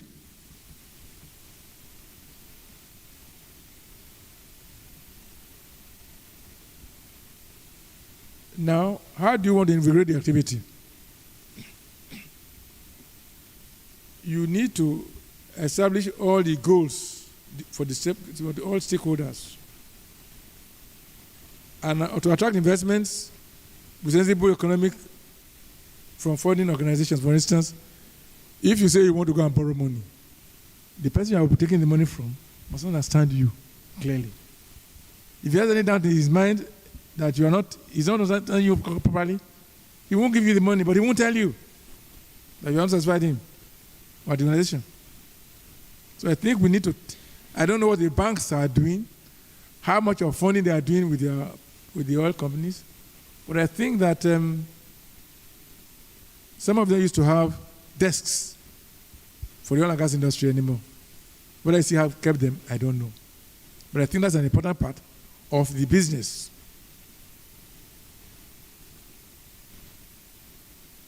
Now, for investment, you need to plan, like I said, short term, medium term, long term, and immediate, which is now. You cannot lump them together and say you are planning. No. What you need now is not what you need next year. What you need next year is what you need 3 years from now. If you do that properly, you may have less problem in planning your investments as an organization.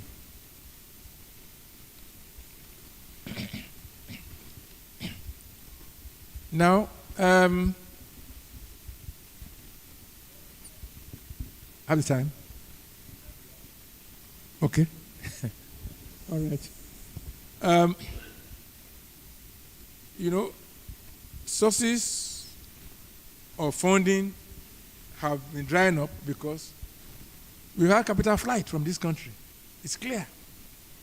And what do we need to do to improve the funding is to probably reduce some of the taxes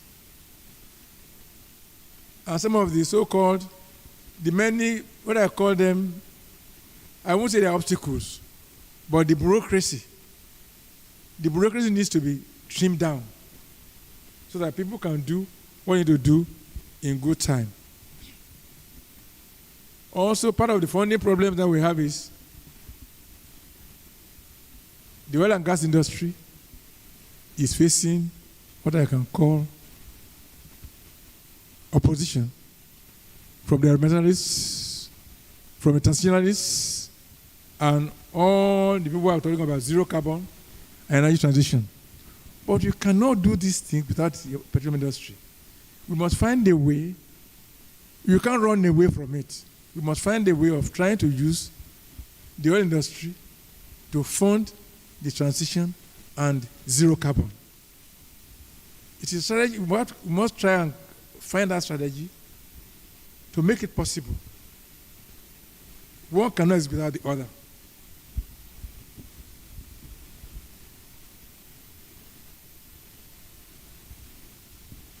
Also, I would like to talk about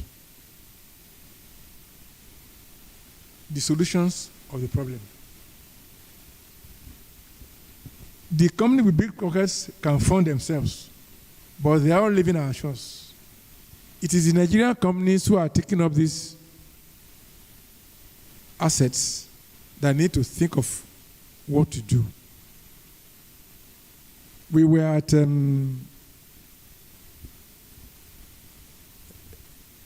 what I call a small seminar in December. And the amount of work to be done in this country is enormous. The funding, if you hear how much you need to fund our industry to where we want to go, it will be, for now, an inconceivable thing because of the size, the mere size of the money required, and the expertise and everything, the human capital also. So, as at this point, I think it's not only about money. It's not only about money. You require the expertise and the review of the processes that will enable us make these investments.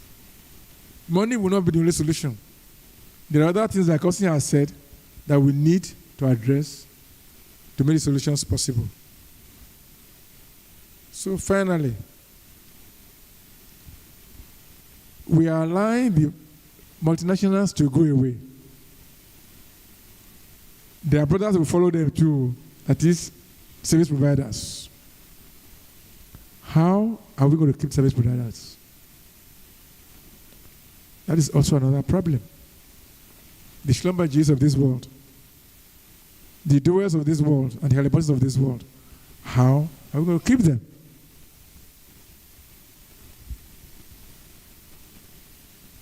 So, we also need to have character. You know, when we were leaving school in those days, they didn't ask for a certificate. They said, go and bring your testimonial.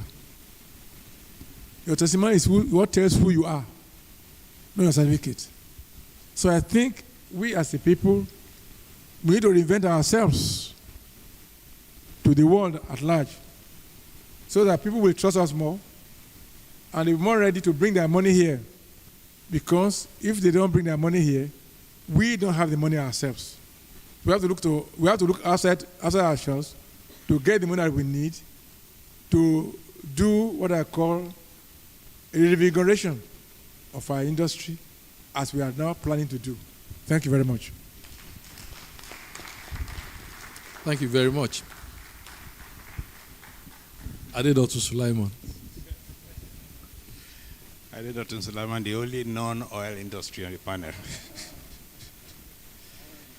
Well, so thank you very much, Mr. Chairman, and thank you to the organizers of this seminar for inviting me. When Dr. Fatano asked me to do this, my initial answer was no, for a variety of reasons. One of them, of course, was that I'm getting tired saying the same thing again and again and again and again. Plus the fact that I just reckon, look, I'm not an oil industry person. But Dr. Fatana wouldn't take no for an answer. But eventually, of course, the only reason I decided to agree to do it was because of the man in whose honor the whole thing was organized, Dr. Aret Adams. And he's somebody I'm very fond of. And of course, just seeing him or hearing his name just brings back memories. Memories. And Ms. Adams is here. You should remember that we used to come to our house every Friday for breakfast meeting, project review meeting. Remember? At Milverton. We're living at Milverton. Now, everything that we'll be talking about, in my view, centered around what I'll call the antithesis of what Aret Adams stood for, which was visionary and competent leadership. Is a negation of all that over the years that has led us to where we are today. I was telling Lai that about the project we did under the leadership of Aret Adams almost 40 years ago, to be 40 years in 2 years' time, 1986, you remember?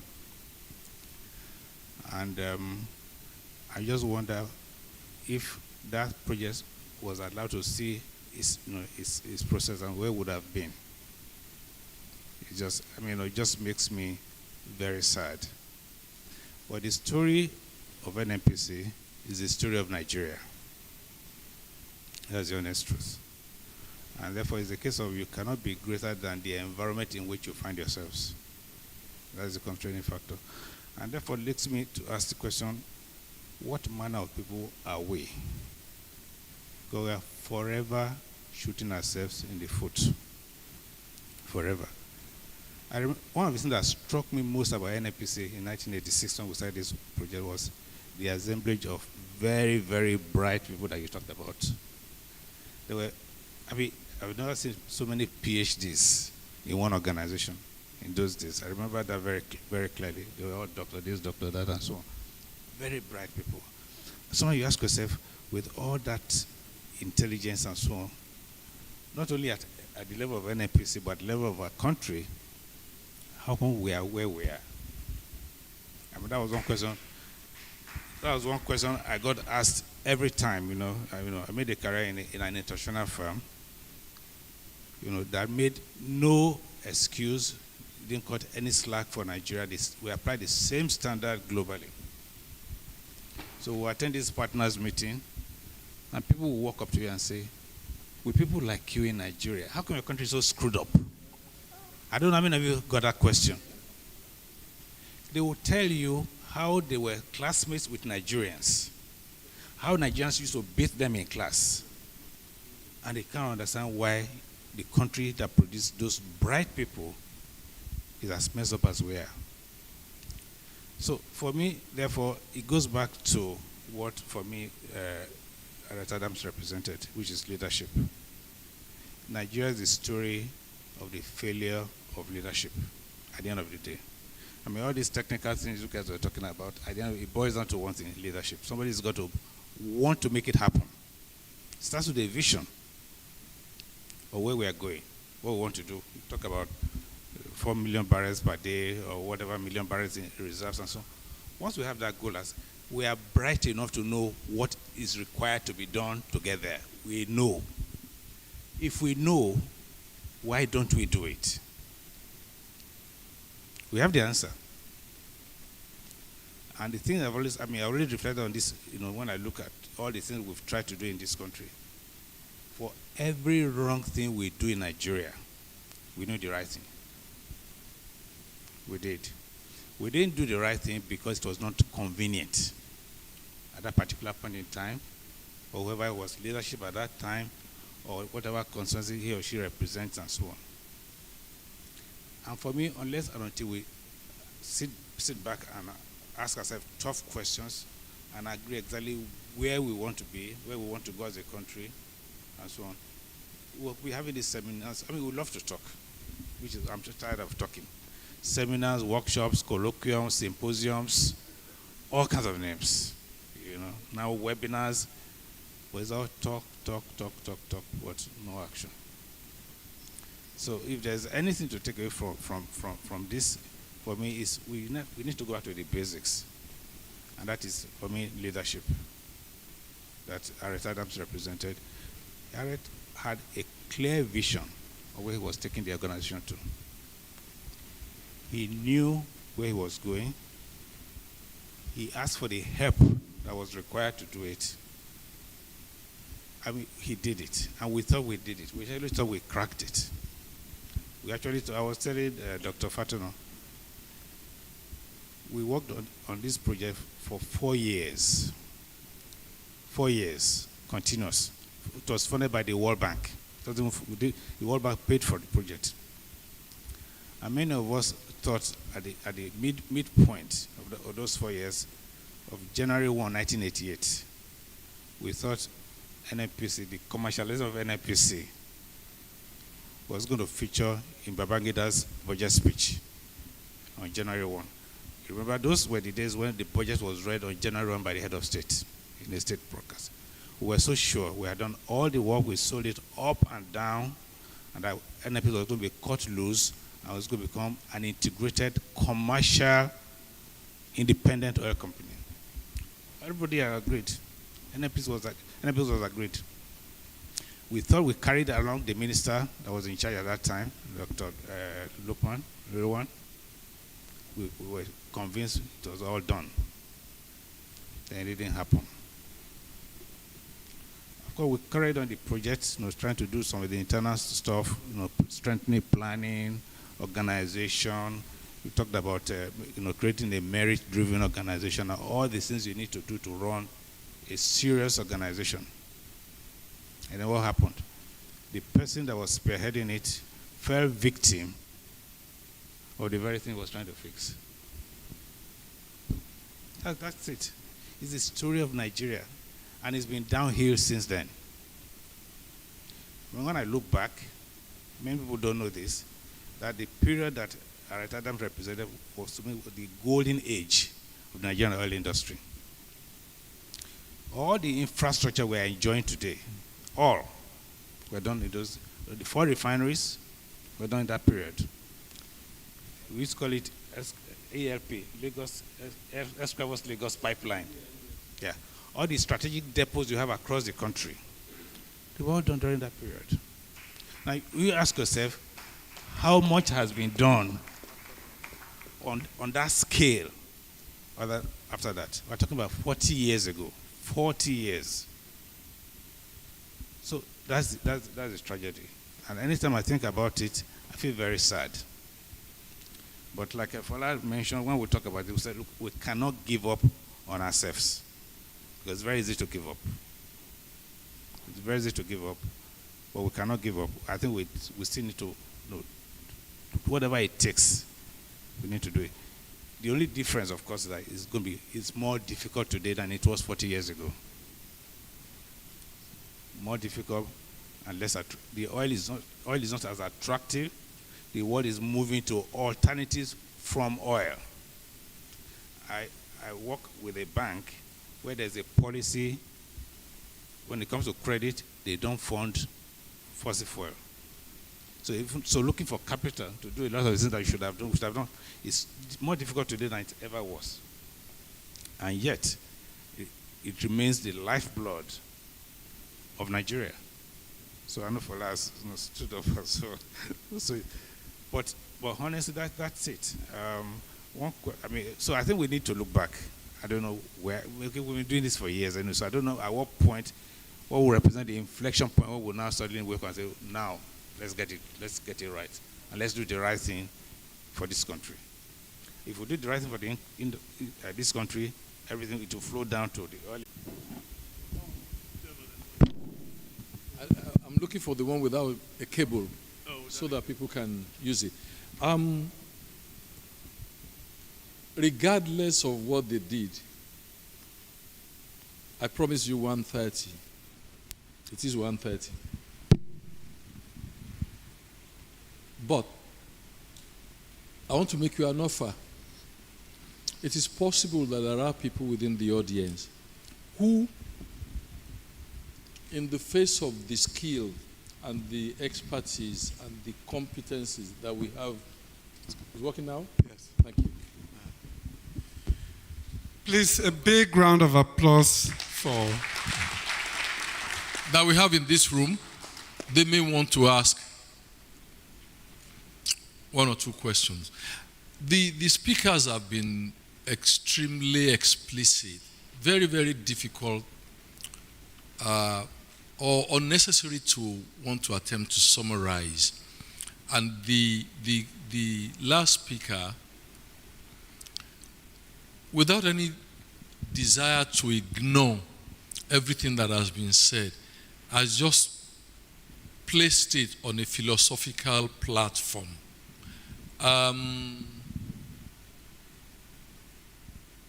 Everything is leadership. But it depends on what our understanding of that concept is. It's an intangible. All right, and then we pass it, and we pass it, and we pass it. And briefly, we can look at it in terms of the personification,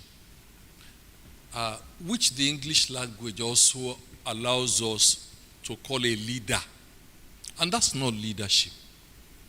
I think the context in which Dotun has brought it out is in the intangible of that attribute, what gets things done. What gets things done. You know, let me just give you the last the example that works with me. Many years ago in Ekiti, when we had the white men in charge of Nigeria, there was a DO, and the DO took 40 men to a particular place and divided it into two. They were supposed to cut the grass. You cut the one on the left, you cut the one on the right. And he gave them 2 weeks. In 2 weeks' time, he visited. And the people on the right have finished cutting the grass. The whole place was really, really well done. And the people on the left were still debating where they were going to start cutting the grass from. So nothing had been done. So the DO asked his Nigerian handler, but we put 20 people there, and we put 20 people there. He said, DO, go say what do you mean? There is nobody there. And he said, we put 20 there. I said, go say you know, if you understand that, then you understand what leadership in the context that Dotun has spoken, what it means. I want to take questions, and I will determine how many that will be answered so that I can deliver back to Joe Biago. Did you say you are Jerry or Tom? Both. In a decent time. Any questions? And then we can thank the speakers. Yes? Austin? Yeah. Yes. Don't worry. It's not a difficult job. Thank you very, very much. Thank you very much, everybody. If you just indulge me to make a very, very brief remark. I think that there is a solution to this leadership issue, because even the Bible says that if this storm is going to cause you so much headache, cut it off. There is a 20-year cycle in Nigeria of build, get to the peak, then the years of the low cost across all sectors. So what has happened differently in the sectors that now seem to be performing? We had banks that were taken over by government, and then performance was such that we'll queue up with our tallies to get money. Then the private sector took over the banking sector. And then all we look up to is regulation from the CBN. If regulation is strong, the banking sector keeps growing to what we have today. If you go to aviation, it'll be the same thing. Government even ran hotels until they were taken over. NNPC went through the glorious days of building. What we forgot to do was to take the things that they built when we should have taken them to run them properly. They built and we thought they could run them. The 20 years of the locusts came and they destroyed all of them. Right now, NNPC needs to step out of pretending to run commercial business.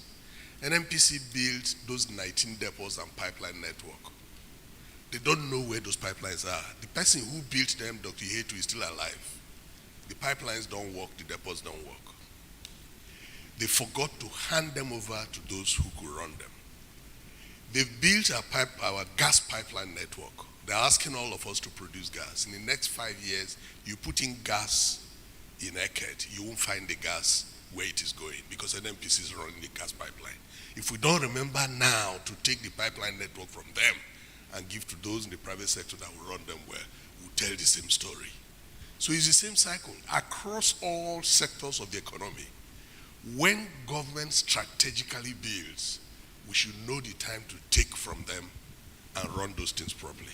That's where we are now with NNPC. If we don't kill NNPC, NNPC will kill us.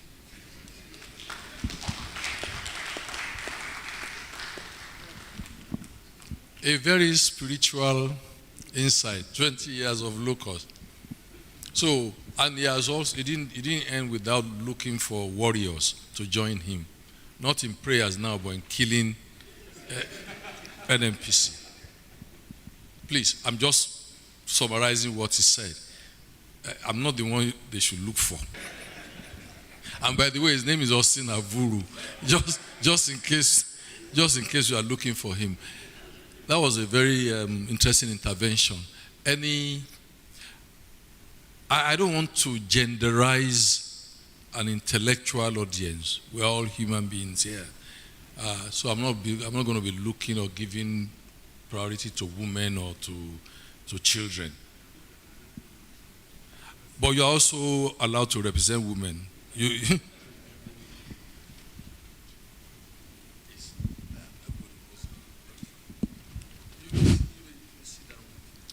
That's all right. I haven't gotten that old yet. Well, we are in the same decade. I want to give one or two comments about reviving or getting people to come and invest when the conditions are not prime and ripe. Because I did several projects when they were difficult. And I remember one, we wanted to do a gas project. But in that time period, Chevron, the company I worked for, was owed by NNPC or the government by $2 billion. And we were making a proposal to go convince the company to allow us do another $1 billion project. And by the time we got to the headquarters, the treasurer has already written to the chairman saying, these people owe us $2 billion. The treasurer doesn't have extra money to give them. Tell them to go back and recover the money. So, having arrived Sunday night to make board presentation Monday, we did a strategy session and decided to change our story to something more convincing so that the board would at least not chase us or drop us at the airport. So we changed the strategy, and at the end, they said, do you mean with your present portfolio you're making X million for us? We said, yes, sir. Said, does anybody have questions for people from Lagos? Not even the person who wrote against us could say one word. So my point to you is that you must convince your partner and tell a story that your partner is equally convinced about for the new investments to come in. If you don't do that, you ain't going anywhere. Secondly, the trend during the time that our friend Aret Adams was building was very important. And you have to compare with the environment or the trend currently. If that time, if the same situation is going on now, I don't think the building would have happened. So we need to look at that trend, not just in Nigeria, but all over the world. Thank you very much. I didn't know that I looked scary. As soon as he saw me, he said, that's the end of his. Thank you very much for the intervention. But for anybody who wants to find out how we can get investment to oil and gas in Nigeria, just go and read the story of Guyana. That's very, very recent, very current, and money is going to Guyana. What are they doing that is attracting money? And anytime we copy it, that money can also find its way here. But yeah, it's a convincing story. And who tells a convincing story? A convincing person. Trustworthiness. You know, you never find it where the other person is not trustworthy. Thank you very much. I didn't think that there were going to be more questions, but there's still some formalities to attend to. I want to thank the guest speaker for the effort that he put into it, for the details that he went through, up to the granular. Thank you very much. Thank you. And on behalf of and the two discussants, thank you very much. Thank you, sir. And I hope that at the 31st Aret Adams Foundation lecture, by which time you'll be 90, you will be intervening again. But it's a pleasure to have you around. You reflect to me an abused person. We keep using you and bringing you to come and tell us how to do things. Sometimes in the knowledge that we are not going to do it the way Dr. Sulaiman is going to tell us to do it. But it's nice for our boards to say that, we had this consultant, Dr. Sulaiman led the team. This is what they asked us to do. And then, but we'll continue to do so, but I'm hoping that we change in the process. I'm sure if you want to look at what you did 50 years ago, on change issue, you still find, and they didn't happen. And there's also the tendency to think that NMPC was standing alone. No, it was standing within. There was nothing that was done right. The ones that Austin referred to, they just fell. You know, when you say something dropped and people caught it. Those were industries that were lucky. And the private sector is also becoming at risk now. At that time, maybe slightly different, but today, your generation, in fact, I can't say your generation because you are cutting across many generations now. Those math, physics people are not around anymore. I don't even hear anybody in high school doing math, physics. No, they call them something today. So we need to hurry up. We need to hurry up. We need to, whatever we need to do now was due yesterday. We need to get it done. We're getting too late. All of a sudden, our golden product is now facing extinction. We're talking about renewables. Yeah, we can be saying that they may not happen. If Saudi says that they will be prepared, we've been in this game together. We need to hurry up, and that's it. I want to thank the chairman of the board of trustees. I want to thank Tom. I want to thank Jerry, and I want to thank the audience. Yes, we had some, and I want to apologize on behalf of our guest speaker. He said some things, and about 50 women left the room. Maybe he will tell me what he said. But other than that, we've had a very stable audience, which is unusual for an event like this. Harbour Point gets faster filled by people than Ajib Recital Hall. But it's good things that happen here.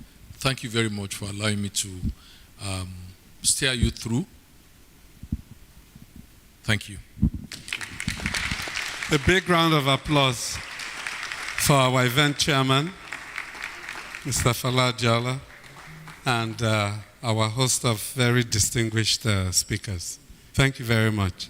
So we've come to the end of the lecture series component. Now we will take care of a few housekeeping functions. And I will also just recognize a number of old industry people that I can see. I think I see Engineer Shoyode there. You are gracefully and warmly welcomed. Thank you, sir. And of course, Austin had spoken earlier, Mr. Vuru. And we would like to invite Mrs. Aret Adams, Auntie Izarine, and Mrs. Sosezua to come forward. Is it? Who's going to make this? She will make the presentation on the plaques. Where are the plaques?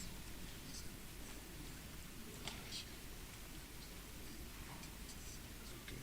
So let them come up. So I'll just say, okay. We will quickly invite Dr.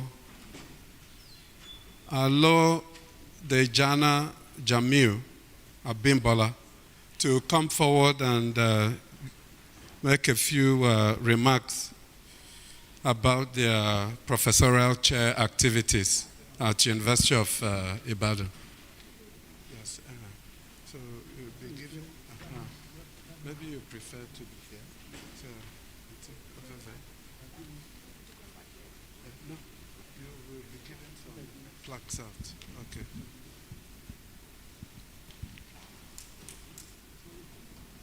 So, yeah, Dr. Abimbola? Yes. Dr. Abimbola, please. Thank you. Yes. Okay. Yeah, but I've just a short slide here to, yeah, I can. Yeah. Thank you. Yeah. The chairman of the occasion, the keynote speakers, the panelists, then the chairman and the members of the BOT, Aret Adams Foundation. Then I stand on the existing protocol. Unfortunately, this occasion comes in the period where we have a lot of activism within the universities. So as a result of that, the Aret Adams Professorial Chair, in person of Professor Enyola, couldn't make it to this occasion. And as a result of that, I had to represent him and represent the department as well.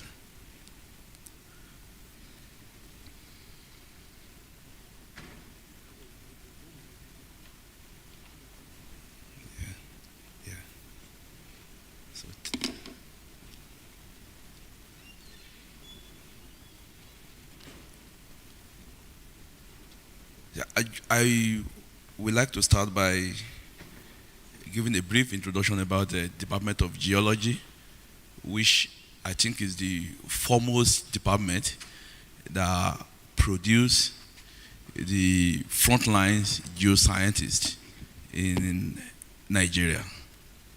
And the history began at that period, and as a result of that, there are a lot of distinguished alumni of the University of Ibadan here sitting. And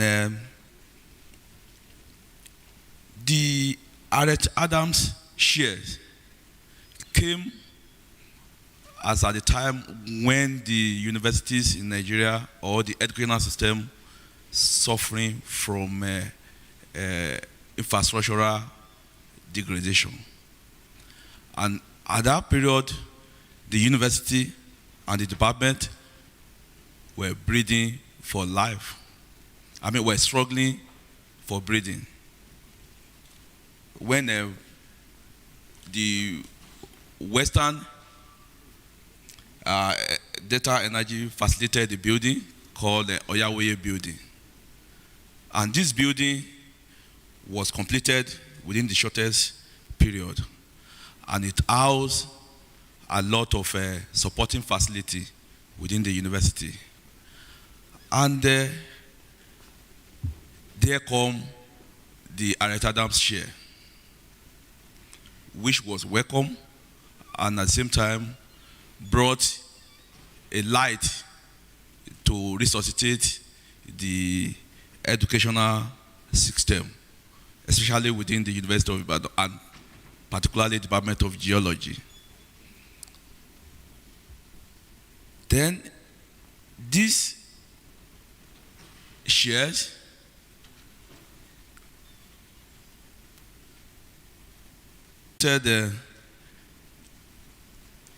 effectively to educational activities within the department. Like the chairman said, that one of the values that Chief Aret Adams stood for was for scholarship and educational development. And more so, it was clear during the discussion that there are shortage of skills and competence within the industry. And in order to bridge this gap, then the university has to be strengthened to ensure that they graduate students that are employable and that they have the required skills to play their role in the oil and gas industry of the nation, which is the major revenue of the country. So since this year started, there have been a lot of support training for students and staff of the university. Number one, the e-library, which is part of the Oyawoye building, donated by the Western Data and facilitated by the distinguished alumni, Dr. Lai Fatana. E-library has to be effective. If not so, it will be an entity detached from the students. But Aret Adams shares have facilitated the training of our students in the use of e-library, and which has enhanced their skills in research and studies. Then number 2 is the fieldwork activities. Like they said, geologist is as good as the number of field he participated in. So in order to train competent students, we have to ensure that we participated in field work adequately. And because of the shortage of funding in recent times, these fieldwork activities we are being managing to execute sufficient field works. But since the inception of the Aret Dam shares, there have been a lot of support to ensure that students have adequate field work. So this image is some of the training and the field work that are organized through Aret Dam shares. Then this is the image from the student training for the e-library. Then there are events.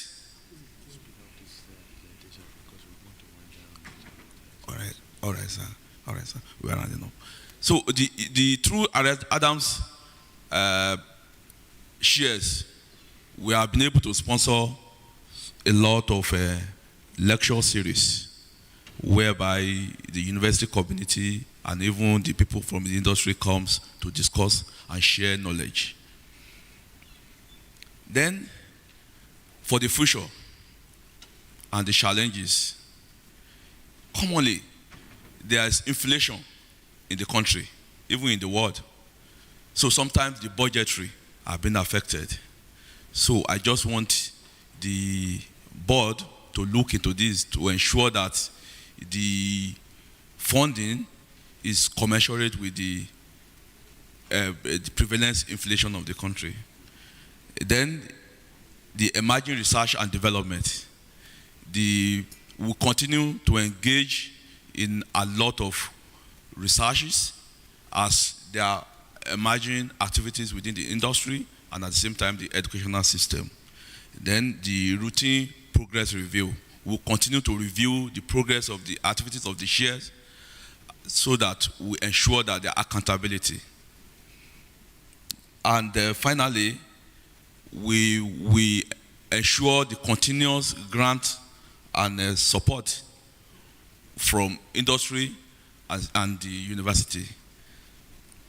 Then finally, I would like to appreciate Dr. Olayi Fatono for his contribution to the educational development in University of Ibadan and particularly Department of Geology. Thanks.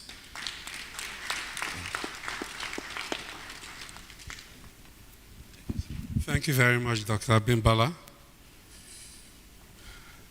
Thank you. So we are going to continue now with housekeeping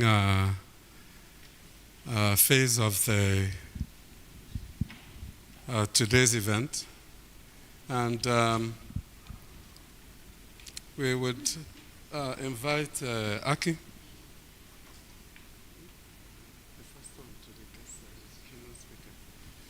We'd like to invite Mrs. Izerine Adams to present a plaque of appreciation to today's keynote speaker, Mr. Austin Olorunshola.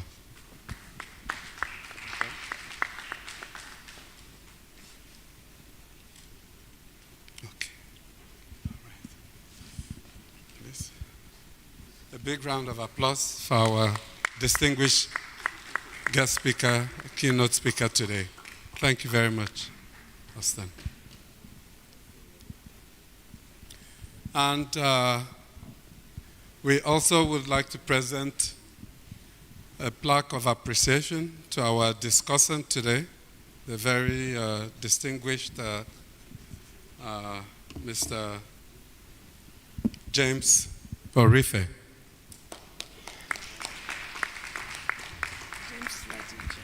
Yes.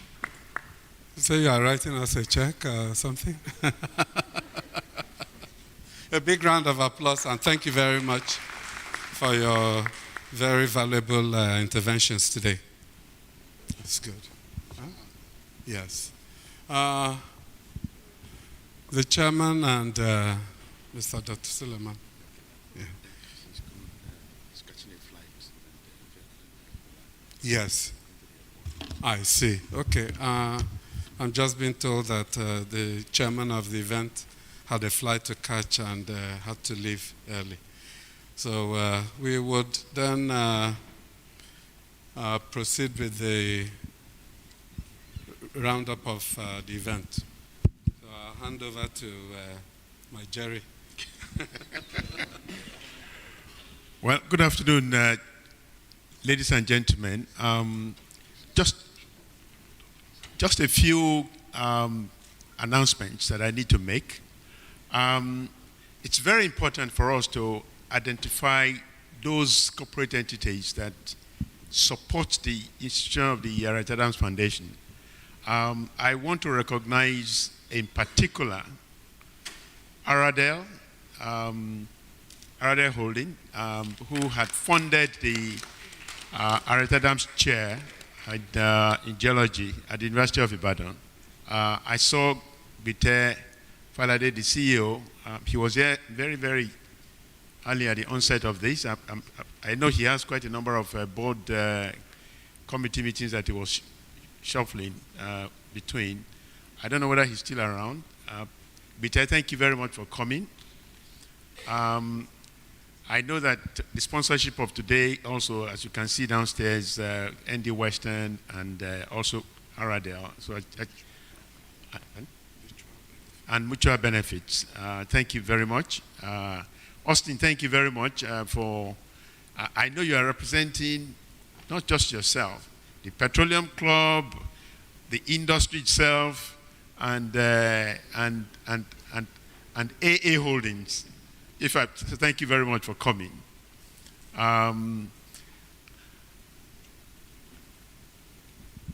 The former Minister for Petroleum, Mr. Jimogobia, he was here. Oh, yes. Good afternoon. I'm looking in the wrong direction. Thank you very much for coming. And it's always very nice to have you in our audience. You are missing at the Petroleum Club event last week. I hope it's for very good purpose. Thank you so much. And once again, this is time to thank all of you for allowing us to conduct this event today. Ordinarily, on a day like this, we should be announcing the Aret Adams MSc Scholarship Awards. Traditionally, every year, we give awards to at least either 1 or 2 or 3 best graduating students in geology, in the MSc Geology program at the University of Ibadan. I am told that that process is ongoing, and I think sometimes in the ordinary course of the year, we'll be announcing the 2022 recipients of that award. So on behalf of the Aret Adams Foundation, once again, Austin, thank you very much. Mr. Jim Orife, thank you very much. And to all of you, wonderful people in the audience, I want to say thank you for coming and have a very wonderful afternoon.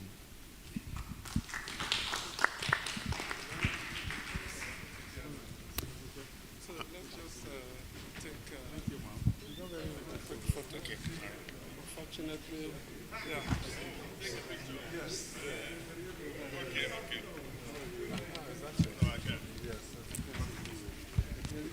Thank you very much. So well spent.